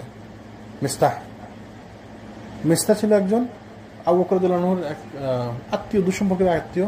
আবু বকর রাদিয়াল্লাহু আনহু তাকে টাকা পয়সা দিয়ে তার পরিবার চালানোর জন্য সাহায্য করতেন, সবসময় তাকে সাহায্য করতেন, মানে আবু বকর তাকে পালতেন, তার পরিবারকে পালতেন। ওই মিস্তাহ এই আশার বিরুদ্ধে বলাবলি করতে লাগলো আব্দুল্লাহ ইবনে উবাই থেকে শুনে, এবং সে মানে এটার অগ্রণী ভূমিকা পালন করতে লাগলো মিস্তাহ, আরো কিছু লোক। তো তার মা তাকে বোকা দিচ্ছিলেন যে শয়তান, তার কারণে আমার মানে দুর্ভোগ, আমি যে উষ্টা খেয়ে পড়ে গেলাম। তখন এসে শুনলেন যে ও, তো তিনি জানতেন না কিছু, এই যে মাসখানেক পরে অসুস্থ হওয়ার পরে তিনি বাইরে এসেছেন, তখন তিনি শুনলেন যে ওর কাছ থেকে ডিটেলস শুনলেন। তো আয়েশা রাদিয়াল্লাহু আনহা সে অপবাদ এবং অপপ্রচার সম্পর্কে জানতে চাইলে উম্মে মিসতা তাকে সকল কথা খুলে বলেন। এভাবে তিনি অপবাদের কথা জানতে পারেন। এই খবরের সত্যতা যাচাইয়ের উদ্দেশ্যে তিনি তার পিতামাতার নিকট যাওয়ার জন্য রাসূল সাল্লাল্লাহু আলাইহি ওয়াসাল্লামের নিকট অনুমতি চাইলেন। অতঃপর রাসূল সাল্লাল্লাহু আলাইহি ওয়াসাল্লাম তাকে অনুমতি প্রদান করে তিনি তার পিতামাতার নিকট গমন করলেন। পরিস্থিতি সম্পর্কে নিশ্চিত রূপে অবগত হয়ে কান্নায় ভেঙে পড়লেন। বাড়ি গিয়ে যখন তার আব্বা আম্মাকে জিজ্ঞেস করলেন, তখন তিনি জানতে পারলেন যে ও আচ্ছা, তাহলে ঘটনা এইভাবে, মানে আমি তো কিছু জানতাম না, তো এইভাবে গড়াইতেছে। তো তিনি তো খুব মন খারাপ করে তিনি কান্নায় ভেঙে পড়লেন। নিরবিচ্ছিন্ন কান্নার মধ্যে তার 2 রাত বা 1 দিন অতিবাহিত হয়ে গেল। ওই সময়ের মধ্যে ক্ষণিকের জন্য তার অশ্রুর ধারা বন্ধ হয়নি কিংবা ঘুমও আসেনি। তো এই অবস্থায় কি আর ঘুম আসে? আবার চিন্তা করেন যে রাসূল সাল্লাল্লাহু আলাইহি ওয়াসাল্লামের পত্নী, তার ব্যাপারে পুরো মদিনার কথা উঠে গেছে, খারাপ কথা বলতেছে মানুষজন, আর কিছু লোক, তাদের নিজেদের মধ্যে কিছু লোক এটা বলা বলি করে অপপ্রচার করতেছে। মিস্তা যেমন রাসূল আয়েশার অবকরার জন্য তাকে পয়সা দিয়ে সাহায্য করতেন সবসময়। তার এরকম একটি উপলব্ধি হচ্ছিল যে কান্নার চোটে তার কলিজা ফেটে যাবে। ওই অবস্থায় রাসূল সাল্লাল্লাহু আলাইহি ওয়াসাল্লাম সেখানে তাশরীফ আনয়ন করলেন এবং কালেমা শাহাদা সমন্বয়ে একটি সংক্ষিপ্ত ভাষণ প্রদান করলেন। অতঃপর তিনি বললেন, হে আয়েশা, তোমার সম্পর্কে কিছু জঘন্য কথাবার্তা আমার কানে এসেছে। এই প্রথমবার তাকে জিজ্ঞেস করলেন, যদি তুমি এই কাজ থেকে পবিত্র হয়ে থাকো তাহলে আল্লাহ তাআলা অনুগ্রহ করে সত্যতা প্রকাশ করে দেবেন, আর আল্লাহ না করুন তোমার দ্বারা যদি কোনো পাপ কাজ হয়ে থাকে তাহলে তুমি আল্লাহ তাআলার সমীপে ক্ষমা প্রার্থী হও এবং তওবা করো। কারণ পাপ কাজের উপর কোনো বান্দা যখন অন্তত খালেস অন্তরে আল্লাহ তাআলার সমীপে তওবা করে, তখন তিনি তা কবুল করেন। রাসূল সাল্লাল্লাহু আলাইহি ওয়াসাল্লামের বক্তব্য শোনার পর আয়েশা তার কান্না সম্পূর্ণ বন্ধ হয়ে গেল। তার চোখে তখন 1 ফোঁটা পানিও যেন অবশিষ্ট ছিল না। তিনি তার পিতামাতাকে বললেন যে তাদেরকে রাসূল সাল্লাল্লাহু আলাইহি ওয়াসাল্লামের প্রশ্নের জবাব দিতে, কিন্তু জবাব দেওয়ার মতো কোনো ভাষাই তারা খুঁজে পেলেন না। পিতামাতাকে অত্যন্ত অসহায় এবং নির্বাক দেখে আয়েশা নিজেই বলেন যে আল্লাহর কসম, আপনারা যে কথা শুনেছেন আপনাদের অন্তরকে প্রভাবিত করেছে এবং আপনারা তাকে সত্য বলে মেনে নিয়েছেন। এ কারণে আমি যদি বলি যে আমি সম্পূর্ণ পবিত্র আছি এবং আল্লাহ অবশ্যই অবগত আছেন যে আমি পবিত্র আছি, তবু আপনারা আমার কথাকে সত্য বলে মেনে নেবেন না। আর যদি আমি এই জঘন্য অপবাদকে সত্য বলে স্বীকার করে নেই, আল্লাহ তাআলা অবগত আছেন যে আমি তা থেকে পবিত্র আছি, তবে আপনারা আমার কথাকে সত্য বলে মেনে নেবেন। এমত অবস্থা আল্লাহর কসম, আমি এবং আমরা এবং আপনাদের জন্য ওই উদাহরণটা প্রযোজ্য হবে যা ইউসুফ আলাইহিস সালামের পিতা বলছিলেন, ফাসাবরুন জামিলুন ওয়াল্লাহুল মুস্তাআনু আলা মা তাসিফুন। আমি এই কথাই বলবো যে ইউসুফ আলাইহিস সালাম তার পুত্রদের ব্যাপারে, তার পুত্রের ব্যাপারে অন্য পুত্রদেরকে বলছিলেন যে আমি ধৈর্য ধারণই হচ্ছে উত্তম পথ এবং তোমরা যা বলছো তার জন্য আমি আল্লাহর সাহায্য কামনা করছি। আসলে তাকে আসলে ওইভাবে কোনো সুযোগ দিলেন না। তাকে কি বললেন, তুমি যদি কোনো পাপ কাজ করে থাকো তাহলে তুমি আল্লাহর কাছে ক্ষমা প্রার্থনা করো আর তওবা করো, আর যদি তুমি ওই পাপ কাজ না করে থাকো তাহলে আল্লাহর কাছে দোয়া করো, সাহায্য চাও, আল্লাহ যেন তোমার ব্যাপারে ওহী নাযিল করেন। তো আসলে তাকে তো ওইভাবে সুযোগ দিলেন না। তুমি যদি মানে কিছু না করে থাকো তাহলে আল্লাহর কাছে চাও, আল্লাহ যেন তোমাকে সাহায্য করেন, আর যদি কিছু করে থাকো তাহলে আল্লাহর কাছে তওবা করো। তার মানে আমি আলটিমেটলি আল্লাহর কাছ থেকে ওহী আসার অপেক্ষায় থাকবো। ওইটা শোনার পরে তিনি বলেন, তার আব্বা আম্মাকে বলেন যে আপনারা উত্তর দেন। তো দেখলেন যে আব্বা আম্মা নিশ্চুপ। তো বুঝলেন, কি বললেন, তাহলে আমার কিছু বলার নাই, কারণ আমি যদি বলি যে আমি এটা করিনি তাহলে আপনারা বিশ্বাস করবেন না, কারণ এই পরিস্থিতি এখন নাই। আসলে ওটা বিশ্বাস করার মতো পরিস্থিতি নাই, কারণ এমনভাবে জিনিসটা ছড়াইছে। আর যদি আমি বলি যে আমি এটা করছি তাহলে আপনারা বিশ্বাস করবেন, কিন্তু আমি তো এটা করিনি, তাহলে আমি এই অবস্থায় কী করলাম, আমি ধৈর্য ধরবো। আর ইউসুফ আলাইহিস সালাম এর পিতা যেভাবে বলছেন আমি ওইভাবে বললাম, ফাসাবরুন জামিলুন ওয়াল্লাহুল মুস্তাআনু আলা মা তাসিফুন। ধৈর্য ধারণই হচ্ছে উত্তম পথ এবং তোমরা যা বলছো তার জন্য আল্লাহর সাহায্য কামনা করতেছি আমি। এবং তিনি চুপ থাকলেন, ধৈর্য ধারণ করে থাকলেন। এরপর আয়েশা রাদিয়াল্লাহু আনহা অন্যদিকে মুখ ফিরিয়ে শুয়ে পড়লেন। ওই সময় রাসূল সাল্লাল্লাহু আলাইহি ওয়াসাল্লামের উপর ওহী নাযিল আরম্ভ হয়ে গেল। ওই সময় আল্লাহর পক্ষ থেকে ওহী আসা আরম্ভ হয়ে গেল। অতঃপর রাসূল সাল্লাল্লাহু আলাইহি ওয়াসাল্লামের উপর ওহী নাযিলের কঠিন অবস্থা অতিক্রান্ত হলো, তখন তিনি মৃদু মৃদু হাসতেছিলেন। এ সময় প্রথম তিনি যে কথাটি বলছেন তা হচ্ছে, ইয়া আয়েশা আমাল্লাহু ফাকাদ বারিআক। হে আয়েশা, আল্লাহ তাআলা তোমাকে অপবাদ থেকে মুক্তি দিয়েছেন। এতে সন্তুষ্ট হয়ে তার আম্মা বললেন যে আয়েশা উঠে দাঁড়াও। রাসূল যখন আল্লাহর পক্ষ থেকে ওহী আসলো, তো তিনি সাথে সাথে বললেন যে আয়েশা, আল্লাহর পক্ষ থেকে তোমাকে মুক্তি দেওয়া হয়েছে, তোমার সুসংবাদ, ভালো সংবাদ। তো এটা শুনে রাসূল আয়েশা বললেন আম্মা, তিনি বলেন যে আয়েশা তুমি উঠে দাঁড়াও, নবী সাল্লাল্লাহু আলাইহি ওয়াসাল্লামের প্রতি কৃতজ্ঞতা জ্ঞাপন করো। কিন্তু আয়েশা রাদিয়াল্লাহু আনহা তার স্বীয় সতীত্ব এবং রাসূলুল্লাহ সাল্লাল্লাহু আলাইহি ওয়াসাল্লামের ভালোবাসার উপর ভরসা করে গর্বের সঙ্গে বললেন যে আল্লাহর কসম, আমি তো তার সামনে দাঁড়াবো না, শুধুমাত্র আল্লাহর প্রশংসা করবো। আমি তার সামনে কেন দাঁড়াবো? আমি আল্লাহর প্রশংসা করবো যিনি আমাকে এই অপবাদ থেকে মুক্তি দিচ্ছেন। তার আম্মাকে বলছে তুমি উঠো দাঁড়ো রাসূলের কাছে কৃতজ্ঞতা প্রকাশ করো। আমি তার কাছে কেন কৃতজ্ঞতা প্রকাশ করবো? আমাকে তো আল্লাহ মুক্তি দিচ্ছেন, আমি আল্লাহর কাছে শুকরিয়া আদায় করবো। এই ঘটনাকে কেন্দ্র করে আল্লাহ সুবহানাহু ওয়া তাআলা কোরআনে সূরা নূরের মধ্যে 10টি আয়াত নাযিল করেন। সূরা নূরের মধ্যে 10টি আয়াত নাযিল করেন। 11 থেকে 20 নম্বর আয়াত সূরা নূরের। ইন্নাল্লাযীনা জাউ বিল ইফকি উসবাতুম মিনকুম লা তাহসাবুহু শাররান লাকুম بل هو خير لكم لكل امرئ منهم ما اكتسبا من الإثم والذي تولى كبره منهم له عذاب عظيم। এভাবে 10টি আয়াত আল্লাহ সুবহানাহু ওয়া তাআলা নাযিল করে দিলেন। আল্লাহ সুবহানাহু ওয়া তাআলা কি বললেন? যারা এই অপবাদ উত্থাপন করেছে তারা তোমাদেরই একটি দল। কোরআনের ভাষ্য আয়াতগুলো শুনেন। আল্লাহ কি বলছেন? আল্লাহ সুবহানাহু ওয়া তাআলা যারা এই অপবাদ উত্থাপন করেছে তারা তোমাদেরই একটি দল। এটাকে তোমাদের জন্য ক্ষতিকর মনে করো না, বরং তা তোমাদের জন্য কল্যাণকর। তাহলে আসলে কোনো ঘটনা মুসলমানদের জন্য ক্ষতিকর না। যাই ঘটে আল্লাহ সুবহানাহু ওয়া তাআলার পক্ষ থেকে অবশ্যই হিকমতপূর্ণ। প্রত্যেকটি ঘটনাতে আমাদের জন্য শিক্ষা আছে, আমাদের জন্য কল্যাণ আছে। আল্লাহ সুবহানাহু ওয়া তাআলা কি বলেন যে তোমাদের মধ্যে একটি দল এটি প্রচার করেছে, তো এটাকে তোমাদের জন্য ক্ষতিকর মনে করো না, বরং তা তোমাদের জন্য হচ্ছে কল্যাণকর। তাদের প্রত্যেকের জন্য আছে প্রতিফল যতটুকু পাপ সে করেছে। তাহলে যে যা করবে তার প্রতিফল সে ভোগ করবে, যে পাপ করবে তার প্রতিফল সে ভোগ করবে। তো কেউ যদি কোনো পাপ করে থাকে, অপপ্রচার করে, তাহলে সে তার প্রতিফল ভোগ করবে। কেউ যদি কোনো পাপ করে থাকে, মিথ্যা বলে, তাহলে তার প্রতিফল সে ভোগ করবে। আর এই ব্যাপারে যে নেতৃত্ব দিয়েছে তার জন্য আসে মহাশাস্তি। আল্লাহ সুবহানাহু ওয়া তাআলা কোরআনে বলে দিলেন এই ব্যাপারে যে নেতৃত্ব দিছে তার জন্য আছে মহাশাস্তি। নেতৃত্ব কে দিছে? মুনাফিক আব্দুল্লাহ ইবনে উবাই। আল্লাহ সুবহানাহু ওয়া তাআলা বলেন তার জন্য আছে মহাশাস্তি। দেখেন এই লোকের ব্যাপারে কোরআনে কতবার আরো কিছু লোক ছিল, কিন্তু এরা তো আল্লাহ কি বলছেন শুনুন, এ ব্যাপারে যে নেতৃত্ব দিয়েছে তার জন্য আসে মহাশাস্তি। তোমরা যখন এটা শুনতে পেলে তখন কোনো মুমিন পুরুষ বা মুমিন স্ত্রীরা তাদের নিজেদের লোক সম্পর্কে ভালো ধারণা করলো না আর বললো না যেটা তো খোলাখুলি অপবাদ। আল্লাহ বলছেন যখন তোমরা এটা শুনলে কোনো মুমিন পুরুষ বা নারী কেন এটা বললো না তোমরা যে এটা তো অপবাদ? তাহলে আল্লাহ মুমিনদেরকেও ভর্ৎসনা করতেছেন যে তোমরা যখন শুনলে তোমাদের মধ্যে কোনো মুমিন পুরুষ বা নারী কেন বললো না যে এটা তো অপবাদ? তাহলে আল্লাহ শুধু যে আয়েশাকে মুক্ত করছেন এমন না, আমাদেরকেও, আমরা তো না তখন ছিলাম না, যারা ছিল তখন তাদেরকে আল্লাহ ধুয়ে দিচ্ছেন। তাহলে এটা আমাদের জন্য শিক্ষা। এখানে যখন আমাদের কোনো বোনের ব্যাপারে যদি এরকম কোনো সিচুয়েশন আসে তাহলে আমাদেরকে বিশ্বাস থাকতে হবে, আমরা তো তার চিনি, আমাদের এই বোনকে তো আমরা চিনি, আমাদের ওই ভাইকে তো আমরা চিনি, তো তার চরিত্রের উপর বিশ্বাস করে আমাদেরকে তার সাহায্য করতে হবে। তারপরে আল্লাহ তারা 4 জন সাক্ষী হাজির করলো না কেন? মানে যারা উপবাদ দিল তারা 4 জন সাক্ষী কেন হাজির করলো না? আল্লাহ সমাধান দিচ্ছেন। তাহলে নেক্সট টাইম যদি ফিউচার যদি কখন এটা হয় তাহলে সমাধান আল্লাহ দিয়ে দিচ্ছেন। তাহলে এখন যদি কেউ এরকম কোনো অপবাদ নিয়ে আসে তাহলে আমরা তাকে বলবো যে আপনি 4 জন সাক্ষী উপস্থিত করেন, আপনি যে বলছেন আমাদের এই বোন এই কাজটা করছে, তাহলে আপনি 4 জন সাক্ষী নিয়ে আসেন। এখন তো ডিজিটাল ভিডিও এক্ষেত্রে 4 জন যে ওয়াচ করছে তো না 4 জন যে প্রেজেন্ট ছিল। এখন যদি ডিজিটাল যুগ হিসাবে অনেকটা ওলামারা বলবে আল্লাহু আলাম, আমার মনে হয় যে যদি এরকম ডিজিটাল যুগে যদি ভিডিও প্রমাণ থাকে তাহলে এইটাই আমার মনে হয় যথেষ্ট।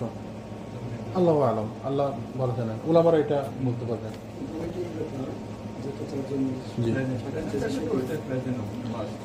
যেহেতু তারা সাক্ষী হাজির করেনি সেহেতু আল্লাহর নিকট তারাই মিথ্যাবাদী। তাহলে কেউ যদি সাক্ষী হাজির করতে না পারে আল্লাহ সমাধান দিয়েছেন তারা হচ্ছে মিথ্যাবাদী।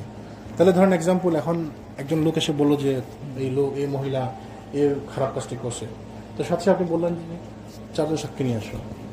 সাক্ষী যদি জানতে না পারে তাহলে কোনো কথা নেই, তারা মিথ্যাবাদী। আল্লাহ বলছেন কোরআনের মধ্যে যদি তারা সাক্ষী আনয়ন করতে না পারে তাহলে তারা মিথ্যাবাদী, বাস সমাধান। আমি দেখলাম সে অন্যায় করছে, সে একজন 4 জন আসলেই সে করছে, সেক্ষেত্রে কি তাহলে তার জন্য কিয়ামত কাদের জন্য? তাহলে কিয়ামত তোদের জন্য। যারা দুনিয়াতে বিচার পায়নি তারা কিয়ামতের দিন বিচার পাবে। দুনিয়াতে অনেক কিছু রাসূল বলছিল। জি একটা উদাহরণ দিই আপনাকে। রাসূল কি বলছেন যে যখন ইমাম মাহদির আবির্ভাব করবে, তখন সিরিয়ার দিক থেকে একটি আর্মি প্রেরণ করা হবে মক্কাতে। তো ওই আর্মি যখন মক্কার উদূরে বাইদা নামক স্থানে আসবে, তখন আল্লাহ সুবহানাহু ওয়া তাআলার পক্ষ থেকে ভূমিধস হবে এবং এরা সবাই মাটিতে তলিয়ে যাবে, মাটির নিচে চলে যাবে। আশরাফুল আলম ইয়া রাসূলুল্লাহ, তো তাদের সাথে তো ভালো লোকও থাকবে, কিছু বলে হ্যাঁ থাকবে, তাহলে তো ভালো লোকও যে মারা যাবে, বলে যারা মারা যাবে কিয়ামতের দিন যারা উঠবে তারা তাদের সবাই যার যার নিয়তের উপর ভিত্তি করে উঠবে। বুঝে গেছে? মানে ওই যে পরিস্থিতির কারণে কিছু লোক হয়তো মারা যাবে, সাথে ভালো লোক কিছু, কিন্তু কিয়ামতের যখন তারা উত্থিত হবে তখন তারা যার যার আমল অনুযায়ী, যার যার নিয়ত অনুযায়ী উত্থিত হবে। তাহলে আজকে আপনি প্রমাণ করতে পারলেন না সাক্ষীর অভাবে, কিন্তু আল্লাহ তো দেখছেন এটা, তো কিয়ামতের দিন এটা বিচার হবে, কিয়ামতের দিন এগুলো বিচারিত হবে কিয়ামতের দিন।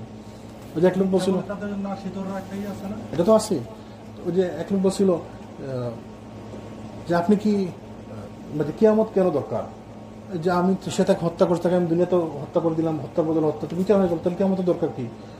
একজন শেখ স্কলার বলতেছিল যে কেউ যে 100 জন লোককে হত্যা করছে তাকে আপনি কয়বার হত্যা করবেন? 100 বার হত্যা করতে পারবেন? আপনি তাকে একবার হত্যা করতে পারবেন। আল্লাহ চাইলে তাকে 100 বার হত্যা করতে পারবেন, 100 বার জীবিত করে 100 হত্যা করবেন। তাহলে কিয়ামত কি জন্য দরকার? ওই সমস্ত কারণ কিয়ামত দরকার। তো এটা একটা যুক্তি আর কি। তা আল্লাহ সুবহানাহু ওয়া তাআলা কি বলছে, যে যেহেতু তারা সাক্ষী হাজির করেনি, সেহেতু আল্লাহর নিকটে তারাই মিথ্যাবাদী। দুনিয়া এবং আখিরাতে তোমাদের উপর যদি আল্লাহর অনুগ্রহ এবং দয়া না থাকতো, তবে তোমরা যাতে তড়িঘড়ি লিপ্ত হয়ে পড়েছিলে, তাদের মহাশাস্ত্রে তোমাদেরকে পাকড়াও করতো। যদি আল্লাহ তোমাদেরকে দয়া না করতেন, তাহলে তোমরা যে এই তড়িঘড়ি করে পাপে লিপ্ত হয়েছিলে, যে অমুককে পাপের মধ্যে নিয়োজিত করে, অমুককে পাপী মনে করে, তোমরা আল্লাহ খুদের নিয়োজিত হতে, আল্লাহর মহাশাস্ত্রে তোমাদেরকে পাকড়াও করতো। যখন এটা তোমাদের মুখে মুখে ছড়াচ্ছিল আর তোমাদের মুখ দিয়ে এমন কথা বলছিলে যে বিষয়ে তোমাদের কোনো জ্ঞান ছিল না, আর তোমরা এটাকে নগণ্য ব্যাপার মনে করছিলে, কিন্তু আল্লাহর নিকট তা ছিল গুরুত্ব ব্যাপার। তোমরা যখন এটা শুনলে তখন তোমরা কেন বললে না যে এ ব্যাপারে আমাদের এমন কথা বলা ঠিক নয়? কিন্তু আল্লাহ বলছেন, দেখুন তোমরা যেগুলো জানো না, তোমাদের যে জ্ঞান নেই, তোমরা কেন ব্যাপারে কথা বলতে যাও? তো এরকম সিচুয়েশন আমাদের আসে না? আমরা সবাই কমেন্ট করতে লেগে যায়, তাই নাকি, তো কোথায় করছে, কিভাবে করছে, মানে কত বড় অপরাধ করছে, দেখছেন না সুবহানাল্লাহ, কত বড় শয়তান, না জেনে না বুঝে আন্তাজে কমেন্ট করে আমরা এটাকে বাবা দিয়ে বাড়াইয়ে দিয়ে রং চং ছড়িয়ে দিয়ে আমরা এটাকে আরো বড় করে দিলাম। অথচ আমাদের আল্লাহ সুবহানাহু ওয়া তাআলা আমাদের কি বলা উচিত ছিল? আমাদের বলা উচিত ছিল, এই ব্যাপারে আমাদের কথা বলা ঠিক নয়। আমি যেটা জানি না আমি এটা নিয়ে কথা বলতে যাবো কেন? তো এই কাজটা তো আমরা পারি না। আমরা এত দুর্বল, মানে আল্লাহ আমাদেরকে তো দুর্বল করে বানাইছে, আমরা এই কাজগুলো পারি না। যখন কেউ কোনো খারাপ কথা বলবে, তো আমার তো এটা নিয়ে, আমি যদি না চাই তাহলে বলবো যে না, আমি এটা আই হ্যাভ নো আইডিয়া, আমি এটা নিয়ে বলতে পারবো না ভাই। এই কথাটা আমাদের মুখ দিয়ে বাইরে হয় না। যখন কেউ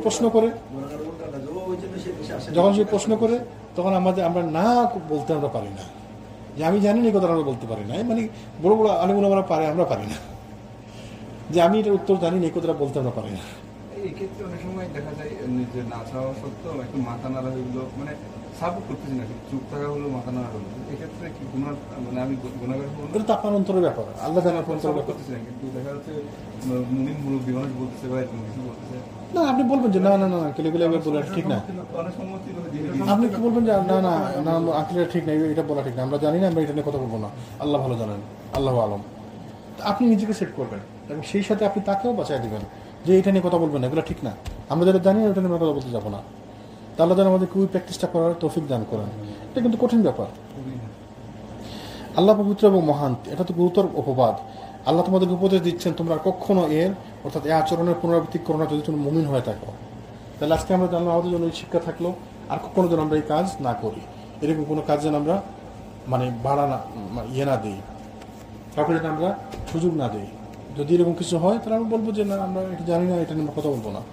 আমার পক্ষে বলার দরকার নেই, বিপক্ষে বলার দরকার নেই, আমি বলবো যে আমি জানি না, যেটা আমি জানি না, তাই না? ওই যে অনেক সময় রিউমার আসে না, অমুক আলিম এটা করছে, অমুক হুজুর এটা করছে, ভাই আমি এটা নিয়ে জানি না, আমি এটা নিয়ে কথা বলতে পারবো না, আল্লাহ আলম, আল্লাহ ভালো জানেন, তাই না? আল্লাহ তোমাদের জন্য স্পষ্টভাবে আয়াত বর্ণনা করছেন, কারণ তিনি হলেন সর্ববিষয়ে জ্ঞানের অধিকারী, বড়ই হিকমতওয়ালা। যারা পছন্দ করে যে মুমিনদের মধ্যে অশ্লীলতার বিস্তৃতি ঘটুক, আর তাদের জন্য আছে ভয়াবহ শাস্তি দুনিয়া এবং আখিরাতে। আল্লাহ জানেন আর তোমরা জানো না। তোমাদের প্রতি আল্লাহ অনুগ্রহ এবং দয়া না থাকলে তোমরা ধ্বংস হয়ে যেতে। আল্লাহ দয়াদ্র, বড়ই দয়াবান। তো এই আয়াতগুলোতে আল্লাহ সুবহানাহু ওয়া তাআলা তাকে আয়েশা রাদিয়াল্লাহু আনহাকে মুক্ত করে দিলেন, অপবাদ থেকে মুক্তি দিলেন, এবং তিনি সাথে সাথে আমাদেরকে শিখিয়ে দিলেন যে কি করতে হবে। যদি কখনো সিচুয়েশন আসে তাহলে আমাদেরকে বলতে হবে কি, চারজন সাক্ষী নিয়ে আসো। যদি চারজন সাক্ষী নিয়ে না আসতে পারো তাহলে আল্লাহর কাছে সে অপরাধী, সে মৃত্যু। আল্লাহ বলছেন যে আল্লাহর কাছে সে মৃত্যু, বাস। আর যদি আর কি আছে শিক্ষা, যে যারা এগুলো শুনে এটা নিয়ে বাড়াবাড়ি করছে, এটা নিয়ে প্রচার করছে, তোমরা কেন এটা নিয়ে প্রচার করতে গেলা? তোমরা কেন বললেন যে আমি যে জানি না, আমি তা নিয়ে কেন কথা বলতে যাবো? তার আগে আল্লাহ মুমিনদেরকে কি বললেন? কোনো মুমিন নারী এবং পুরুষ কি ছিল না যারা বলতে পারতো না যে এটা তো অপবাদ, তোমরা কেন এটা বলতে যাও? তাহলে আমাদেরকে ডিফেন্ড করতে হবে আমাদের ভাই বোনদেরকে অপবাদের মুখ থেকে।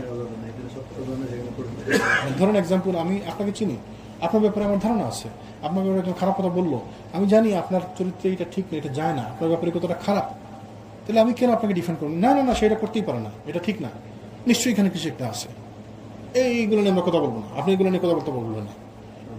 মানে আপনি তাকে অন্যায়ভাবে ঠিকই বলতেছেন না, আবার ঠিক এটা নিয়ে বাড়াবাড়ি করবেন না, কাউকে সুযোগ দিবেন না। আমরা যেন এইভাবে প্র্যাকটিস করতে পারি, আল্লাহ যেন আমাদেরকে তৌফিক দেন।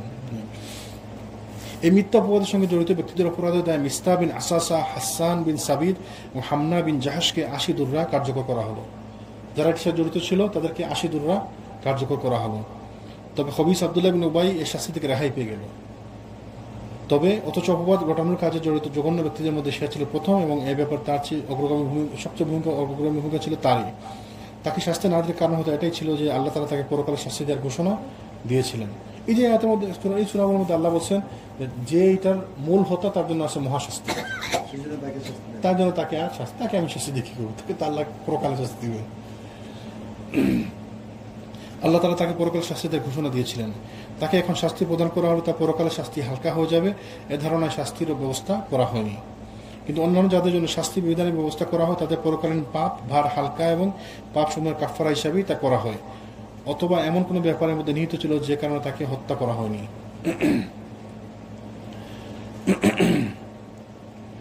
এভাবে 1 মাস অতিবাহিত হওয়ার পর সন্দেহ, আশঙ্কা এবং অশান্তি এবং অশুভ এবং ব্যাকুলতার বিস্পষ্ট থেকে মদিনার আকাশ বাতাস পরিষ্কার হয়ে ওঠে। এর ফলশ্রুতিতে আব্দুল্লাহ ইবনে উবাই এতই অপমানিত এবং লাঞ্ছিত হলো যে সে আর দ্বিতীয়বার মাথা উত্তোলন করতে সক্ষম হলো না। ইবনে ইসহাক বলছেন যে এরপর কখনোই সে কোনো গন্ডগোল পাকাতে উদ্যত হয়, যখন সে কোনো গন্ডগোল পাকাতে উদ্যত হয় লোকজনরা তাকে ভর্ৎসনা এবং তিরস্কার করতে থাকে এবং তারা জোর করে বসিয়ে দিত। তখন এই অবস্থা প্রত্যক্ষ রাসূলুল্লাহ ওমরকে বললেন যে অমর, মনে আছে কি বলছিলাম? ওই যে বলছিলাম যে অমর বলছিল যে ইয়া রাসূলুল্লাহ তাকে হত্যা করুন, তাকে হত্যা করার পারমিশন দিন। রাসূলুল্লাহ কিছু বলেননি, তাই না? তিনি ওমরকে বলেন যে হ্যাঁ অমর, এ ব্যাপারে তোমার ধারণা কি? দেখো আল্লাহর শপথ, যেদিন তুমি আমার নিকট অনুমতি চেয়েছিলে সেদিন যদি আমি অনুমতি দিতাম, আর যদি তুমি তাকে হত্যা করতে তাহলে এর জন্য অনেকেই বিরূপ মনোভাব পোষণ করত, কিন্তু আজকে যদি সেই সব লোকদেরকে আদেশ দেওয়া হয় তাহলে তারাই তাকে হত্যা করবে। ওমর বলেন যে আল্লাহর কসম, আমি ভালোভাবেই বুঝতে সক্ষম হয়েছি রাসূল সাল্লাল্লাহু আলাইহি ওয়াসাল্লামের কাজ আমার কাজের তুলনায় অনেক বেশি বরকতপূর্ণ। সুবহানাল্লাহ। দেখছেন, মানে যদি তাকে ওই দিন হত্যা করতে অনেক লোকে অনেক কিছু বলা বলি করতো, কিন্তু আজকে ওই লোকদেরকে যদি বলা হয় তোমরা তাকে হত্যা করে, সবাই তাকে সাথে সাথে হত্যা করবে। আল্লাহ তাকে অপদস্থ করছেন। এই জন্য রাসূল ওমর কি বললেন যে আমি বুঝতে পারছি যে রাসূল সাল্লাল্লাহু আলাইহি ওয়াসাল্লামের কাজ আমার কাজের থেকে অনেক বেশি বরকতপূর্ণ। তো এই জন্য সবসময় সিদ্ধান্ত নেওয়ার জন্য ওই যে বলছিলাম, ওই যে নেতা যে হয় আল্লাহ তাকে সাহায্য করেন, আল্লাহ তাকে ইলহামের মাধ্যমে সাহায্য করেন, এবং সেটা কিয়ামত পর্যন্ত বিদ্যমান। যারাই নেতা হয় তাদের সিদ্ধান্তের মধ্যে আল্লাহ সুবহানাহু ওয়া তাআলা বরকত দিয়ে দেন। এই জন্য আল্লাহ সুবহানাহু ওয়া তাআলা কোরআনে কি বলছেন, যখন কোনো সিদ্ধান্ত নেওয়া তোমরা আল্লাহর উপর ভরসা করো, তারপর ওটার মধ্যে পুরো অটল থাকো। দুজন নেতার সিদ্ধান্তের উপর ভরসা করতে হয়, হোক সে নেতা। ওই দিন কালকে বলো না যে তোমাদের নেতা যদি হয় ওই আবিসিনিয়ান দাস যদি তোমাদের নেতা হয়, তারপরও তাকে মান্য করতে হবে, কারণ নেতার মধ্যে আল্লাহ বরকত দিয়ে দেন। নেতার মধ্যে আল্লাহ সুবহানাহু ওয়া তাআলা একটি বরকত দিয়ে দেবেন, নেতার সিদ্ধান্তের মধ্যে একটি বরকত থাকে। আল্লাহ তাআলা আমাদের বোঝার তৌফিক দান করেন। জি ইনশাআল্লাহ। তাহলে আমরা থামি, আমাদের সময় আদানের সময় গেছে। জি স্যার, আচ্ছা পরে ইনশাআল্লাহ, ইনশাআল্লাহ পরে তাহলে বলেন, শুনে আমরা শেষ করি ইনশাআল্লাহ। আদানের সময় গেছে। সুবহানাকাল্লাহুম্মা বিহামদিকা আশহাদু আল্লা ইলাহা ইল্লা আনতা আস্তাগফিরুকা ওয়া আতুবু ইলাইক।